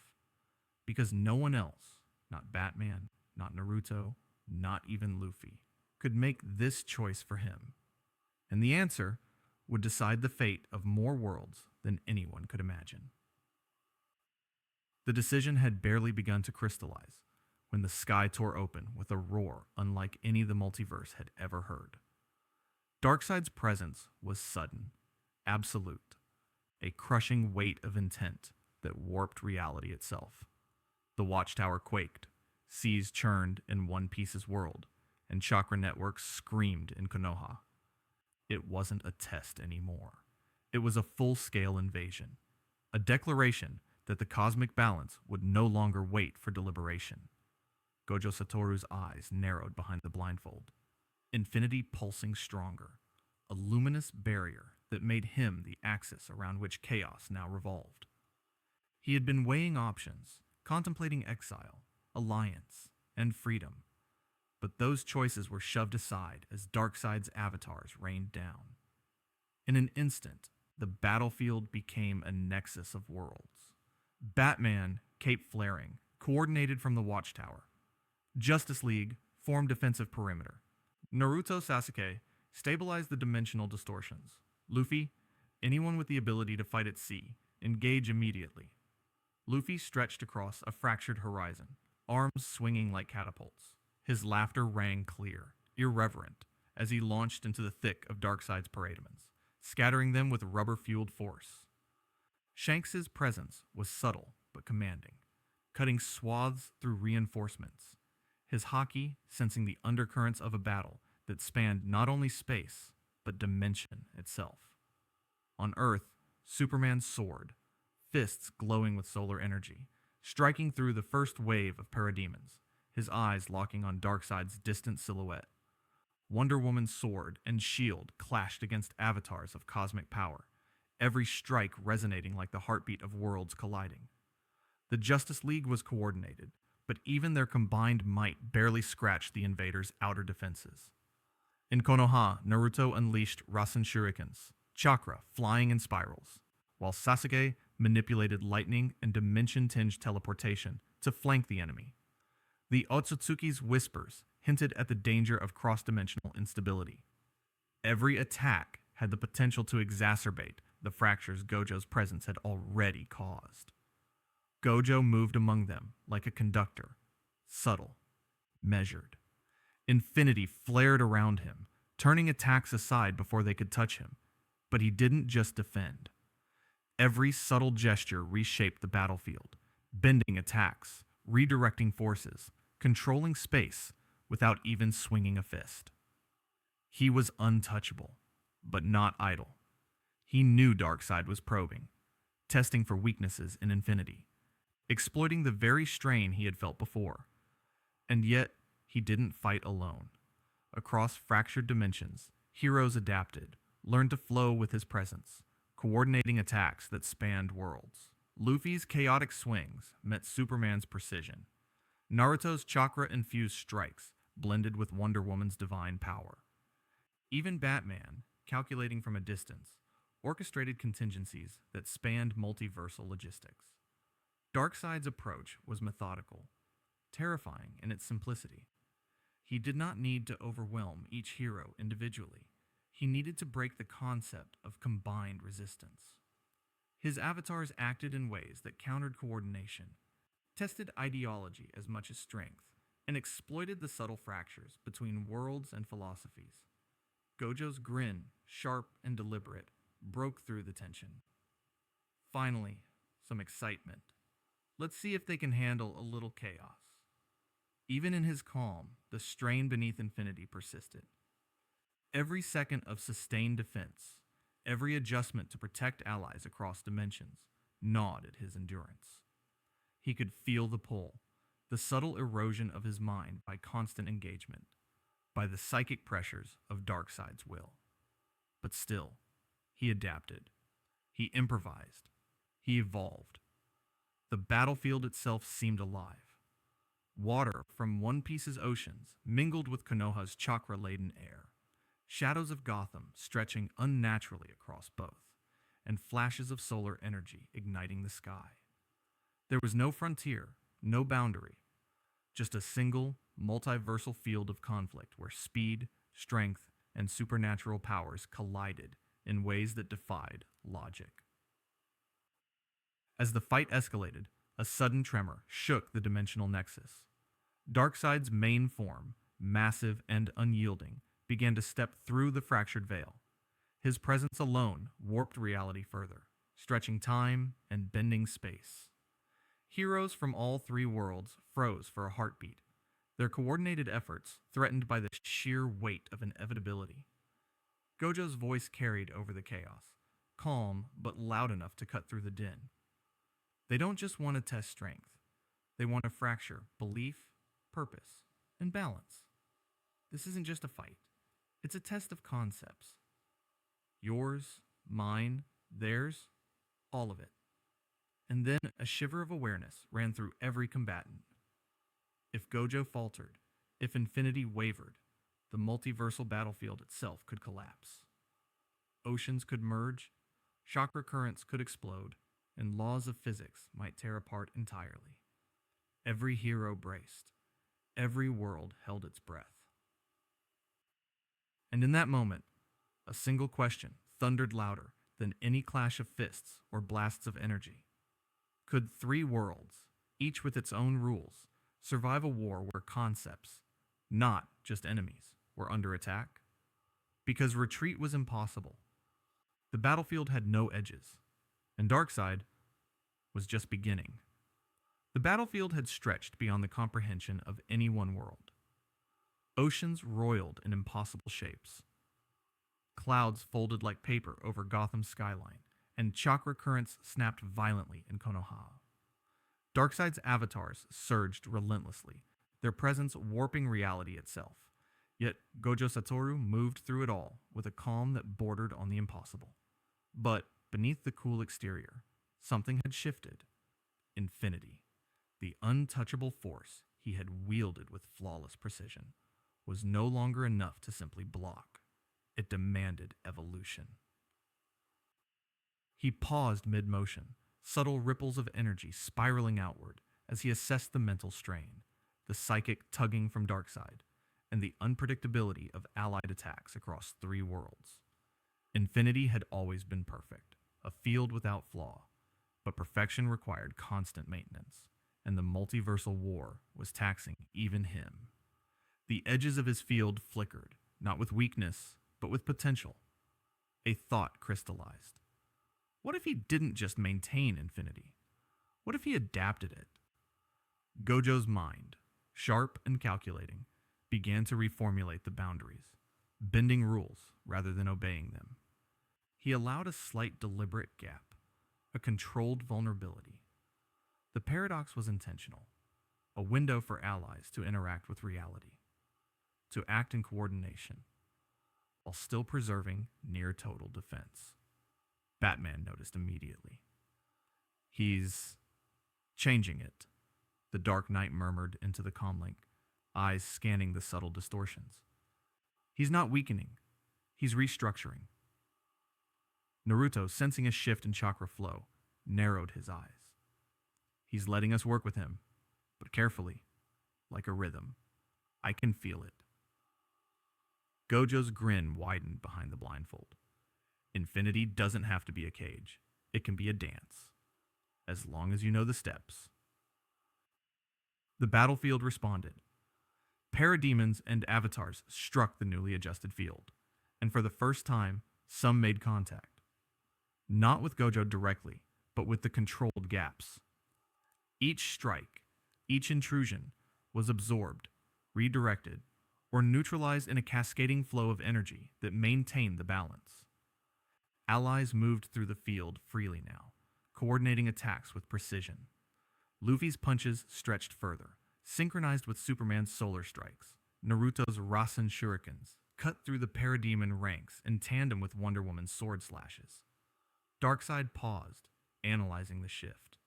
He adapts, the tyrant intoned, voice resonating with calculated menace.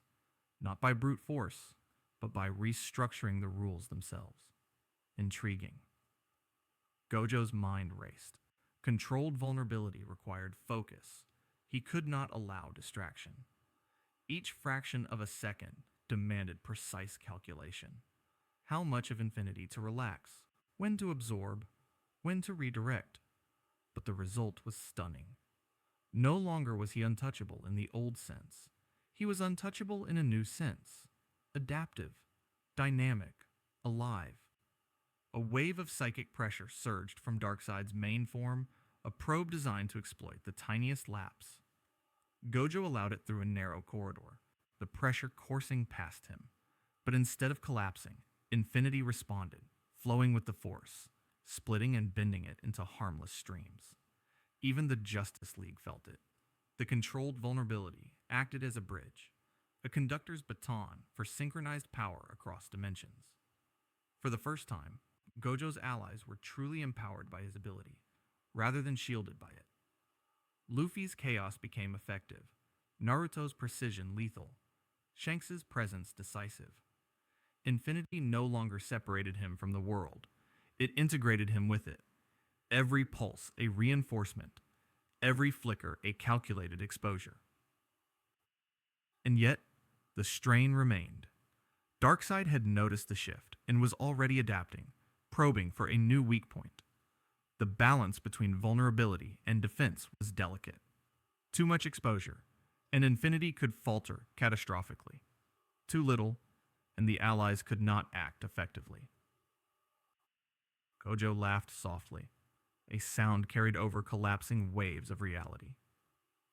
Balance always comes with risk. But that's what makes it interesting. He extended his hands subtly, small arcs of energy pulsing outward like ripples across a pond, every movement deliberate. Infinity no longer formed an unyielding wall. It breathed, flexed, and responded to the chaos around it. And in that adaptation, Gojo realized something vital. True strength was not perfection. True strength was evolution. The battlefield seemed to pause, the forces of three worlds watching as Infinity, once an impenetrable shield, became a dynamic living system.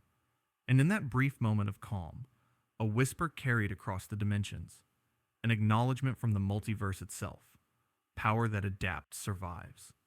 power that refuses change, shatters. Gojo's eyes, glimmering even behind the blindfold, flickered toward Darkseid.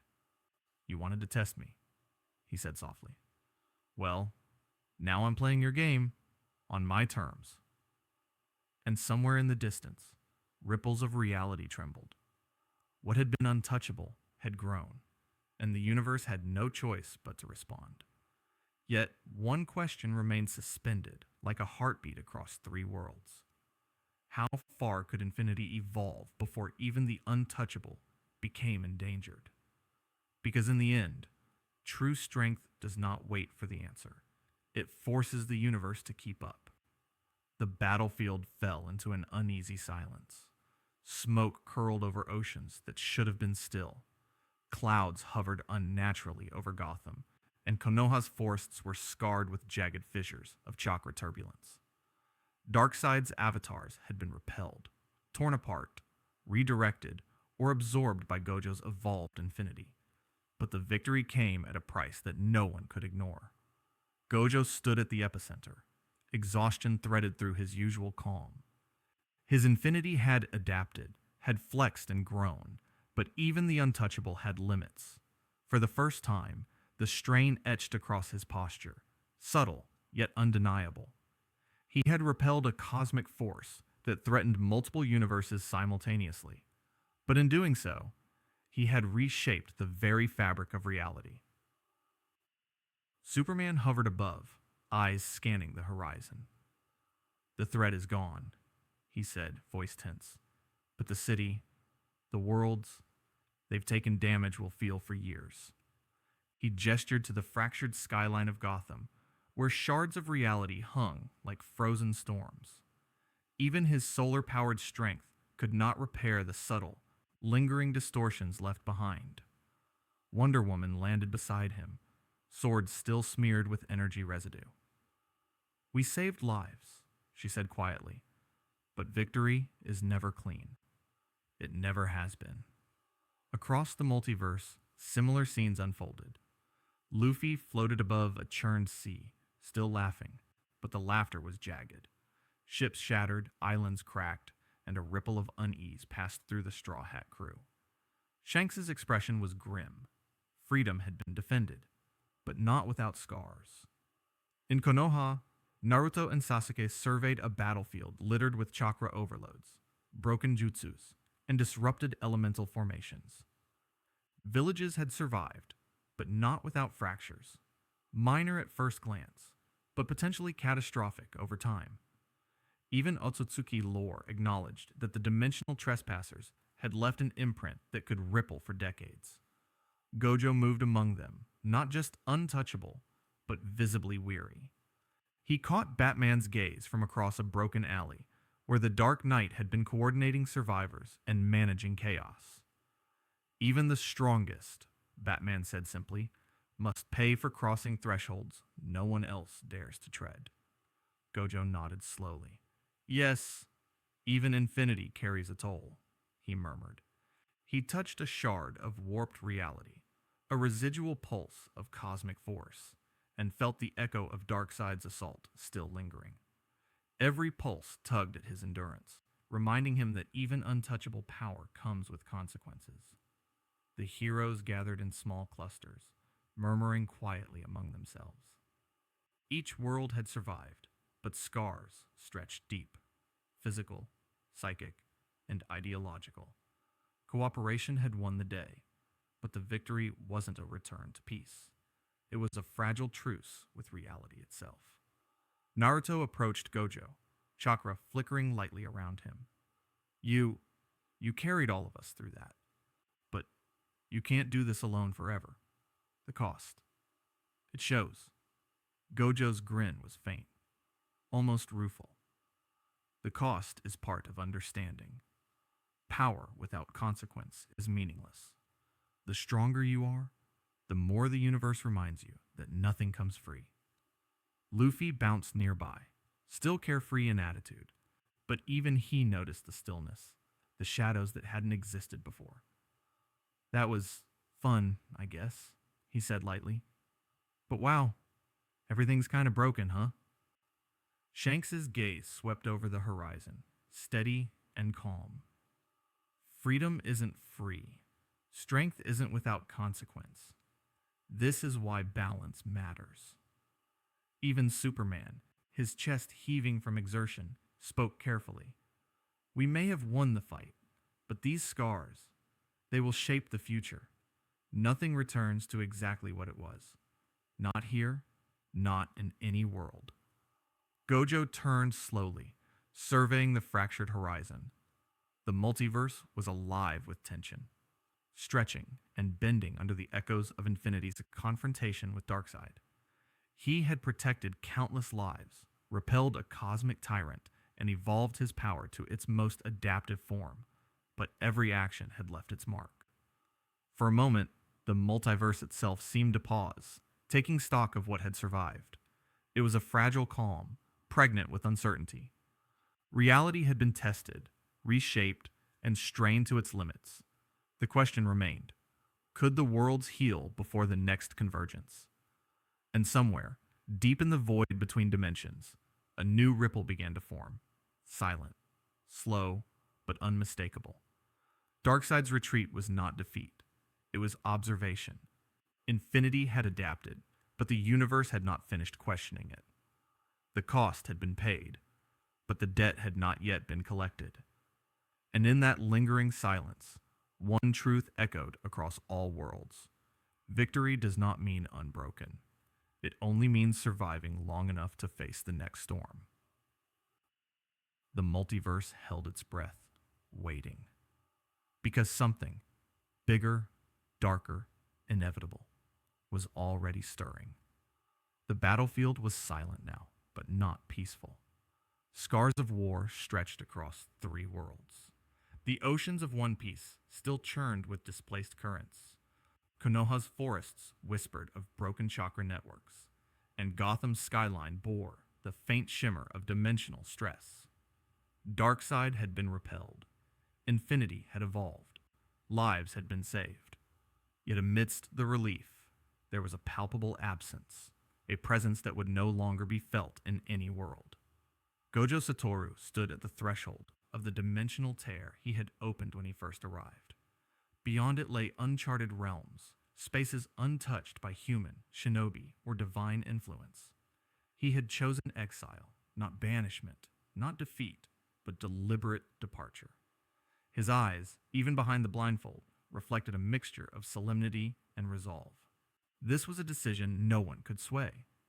Batman approached first, silent as always, calculating every nuance of his posture. "You don't have to leave," he said quietly, voice carrying the weight of both respect and regret. "Your presence, your power, it could stabilize what's left of the multiverse." Gojo shook his head, the faintest smile crossing his features. "I can stabilize it, for now, but I cannot be the constant. Power like this, it's a responsibility that can't belong to just one person. It isolates more than it protects." Superman floated beside him, still glowing from the solar energy he had exerted, fists unclenched but ready. "You saved us all, every life across every world, and yet you walk away?" Gojo met his gaze evenly. Walking away doesn't diminish what's been done. Sometimes the strongest choice is to remove yourself from the equation before your presence becomes a problem in itself. From the fractured seas, Luffy paddled in, grinning despite the exhaustion etched across the Straw Hat crew. "You're really leaving? That's kind of a bummer. We could have had some fun punching the universe together." Gojo chuckled softly. "Fun? Yes, but the universe doesn't need endless fun. It needs balance, and some lessons must be learned without me in the middle." In Konoha, Naruto stepped forward, eyes blazing with both admiration and frustration. "You helped us. You protected us. But do you really think leaving is the answer? There's still so much that needs you." Gojo shook his head slowly. "I don't belong in any one world. Not fully. My power, it bends the rules themselves. Staying would make everything dependent on me, stunting growth, shaping fate where it shouldn't. People have to learn, fight, and grow, even if it's hard. Sasuke's shadowed eyes assessed him quietly. And what about you? Who grows if you're always carrying the weight of everything? Gojo's grin softened, almost wistful. Exactly. That's why it's time to step back. The heroes from all three worlds gathered around, forming a fractured circle of farewell. Respect hung in the air, heavy and unspoken. No one offered relief. No one voiced gratitude that would lessen the sting of absence. They simply understood. Even Darkseid, observing from the far reaches of the void, paused. He had not faced defeat at Gojo's hands in the traditional sense. The tyrant recognized a different kind of strength, the strength to step away when presence itself could warp existence. Gojo's hand hovered over the edge of the dimensional rift. Infinity pulsed faintly, responding to his will one last time, bending to create a corridor between the known and the unknown.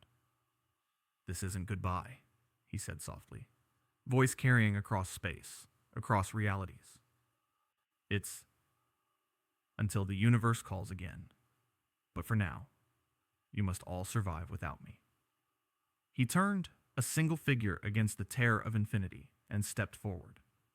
The multiverse seemed to inhale as he vanished, leaving only ripples where his presence had been. Silence followed. The worlds were intact, yet altered. Lives were saved, but scars remained.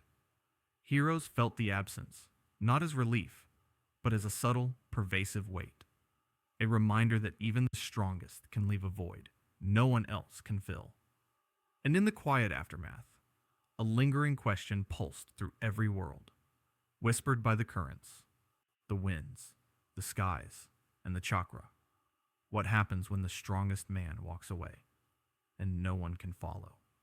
Because even in exile, Gojo's influence would echo. The multiverse had been reshaped, lessons written into its very fabric, and the balance he had maintained would now be tested by forces waiting patiently in the shadows. The strongest had left, but the next storm was already forming. The ripples of Gojo Satoru's presence stretched far beyond the torn skies of Gotham, the fractured seas of the Grand Line, and the disrupted chakra networks of Konoha. Even in absence he remained, a ghost in the stories, a principle etched into the conscience of every hero, every pirate, every shinobi.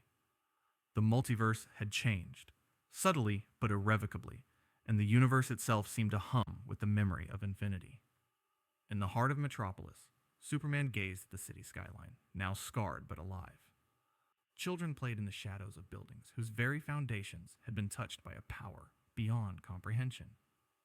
"They don't know him," he murmured. "They don't know the man who saved them. And yet, they feel it." Batman, standing silently nearby, nodded. Legends aren't built by who survives or who dominates. They're built by the decisions that reshape the way the world thinks. Gojo's left that mark on every system, every hierarchy, every expectation of power. Across the seas, Luffy stretched on the deck of the Thousand Sunny, the waves still unsettled from the dimensional upheavals. He was strong, stronger than anyone I've ever met, Luffy shouted, fists pounding lightly on the wooden railing. But he didn't just fight. He made me think about freedom, about doing what I want, and about what it means to be strong. Shanks, watching from a distant ship, allowed a rare smile. Strength isn't only about defeating enemies. It's about how your existence challenges the rules themselves. That's the lesson he leaves behind.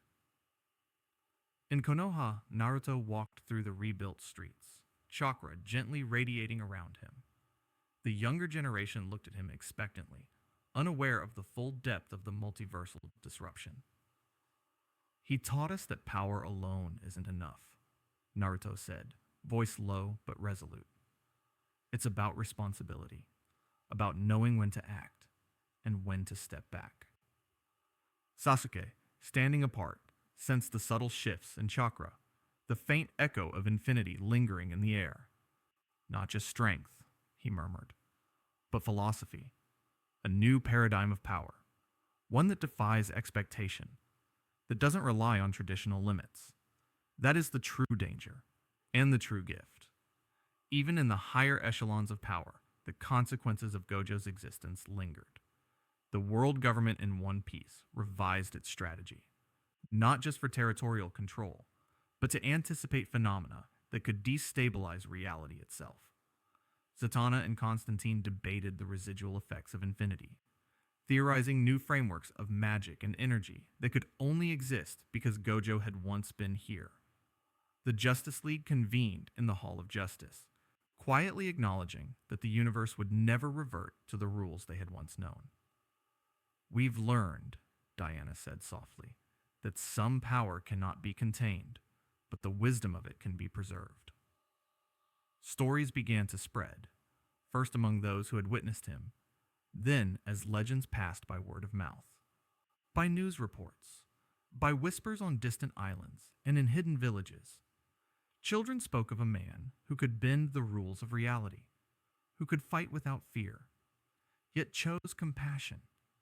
Pirates spoke of the untouchable stranger who challenged freedom itself. Shinobi spoke of the wanderer who embodied both limitless strength and infinite responsibility. And somewhere, in the quiet folds between dimensions, those stories began to coalesce into a philosophy. Gojo Satoru's existence had been brief in cosmic terms, but long enough to redefine what strength could mean. He had demonstrated that the ultimate power wasn't dominance, it was understanding, adaptation, and the wisdom to step away when even untouchable influence became a danger. Yet, even as the universe adjusted to his absence, there was a tension that could not be erased. The echo of infinity remained, a reminder that balance is fragile, and that the next challenge could arrive at any time. Darkseid had retreated, yes, but his eyes lingered on the multiverse, calculating, patient, waiting. And beyond even him, forces unknown stirred, curious, drawn to the legend that had rewritten the rules. In the streets of Metropolis, Luffy's laughter mingled with the wind. In Konoha, Naruto's eyes gleamed with resolve. In Gotham, Batman's silhouette remained vigilant against the shadows. Across all worlds, heroes and those who sought freedom were united by a single, unspoken truth. Gojo Satoru had been here. And because he had been here, the universe would never be the same. The legend endured. But legends by their nature invite questions. Who else would challenge these new rules? What forces were now aware of infinity, waiting for the right moment to test it? The stories were only beginning. And somewhere, beyond sight and perception, the multiverse waited for the next ripple. Because the man who changed everything had left behind more than memories. He had left a challenge, a universe awakened,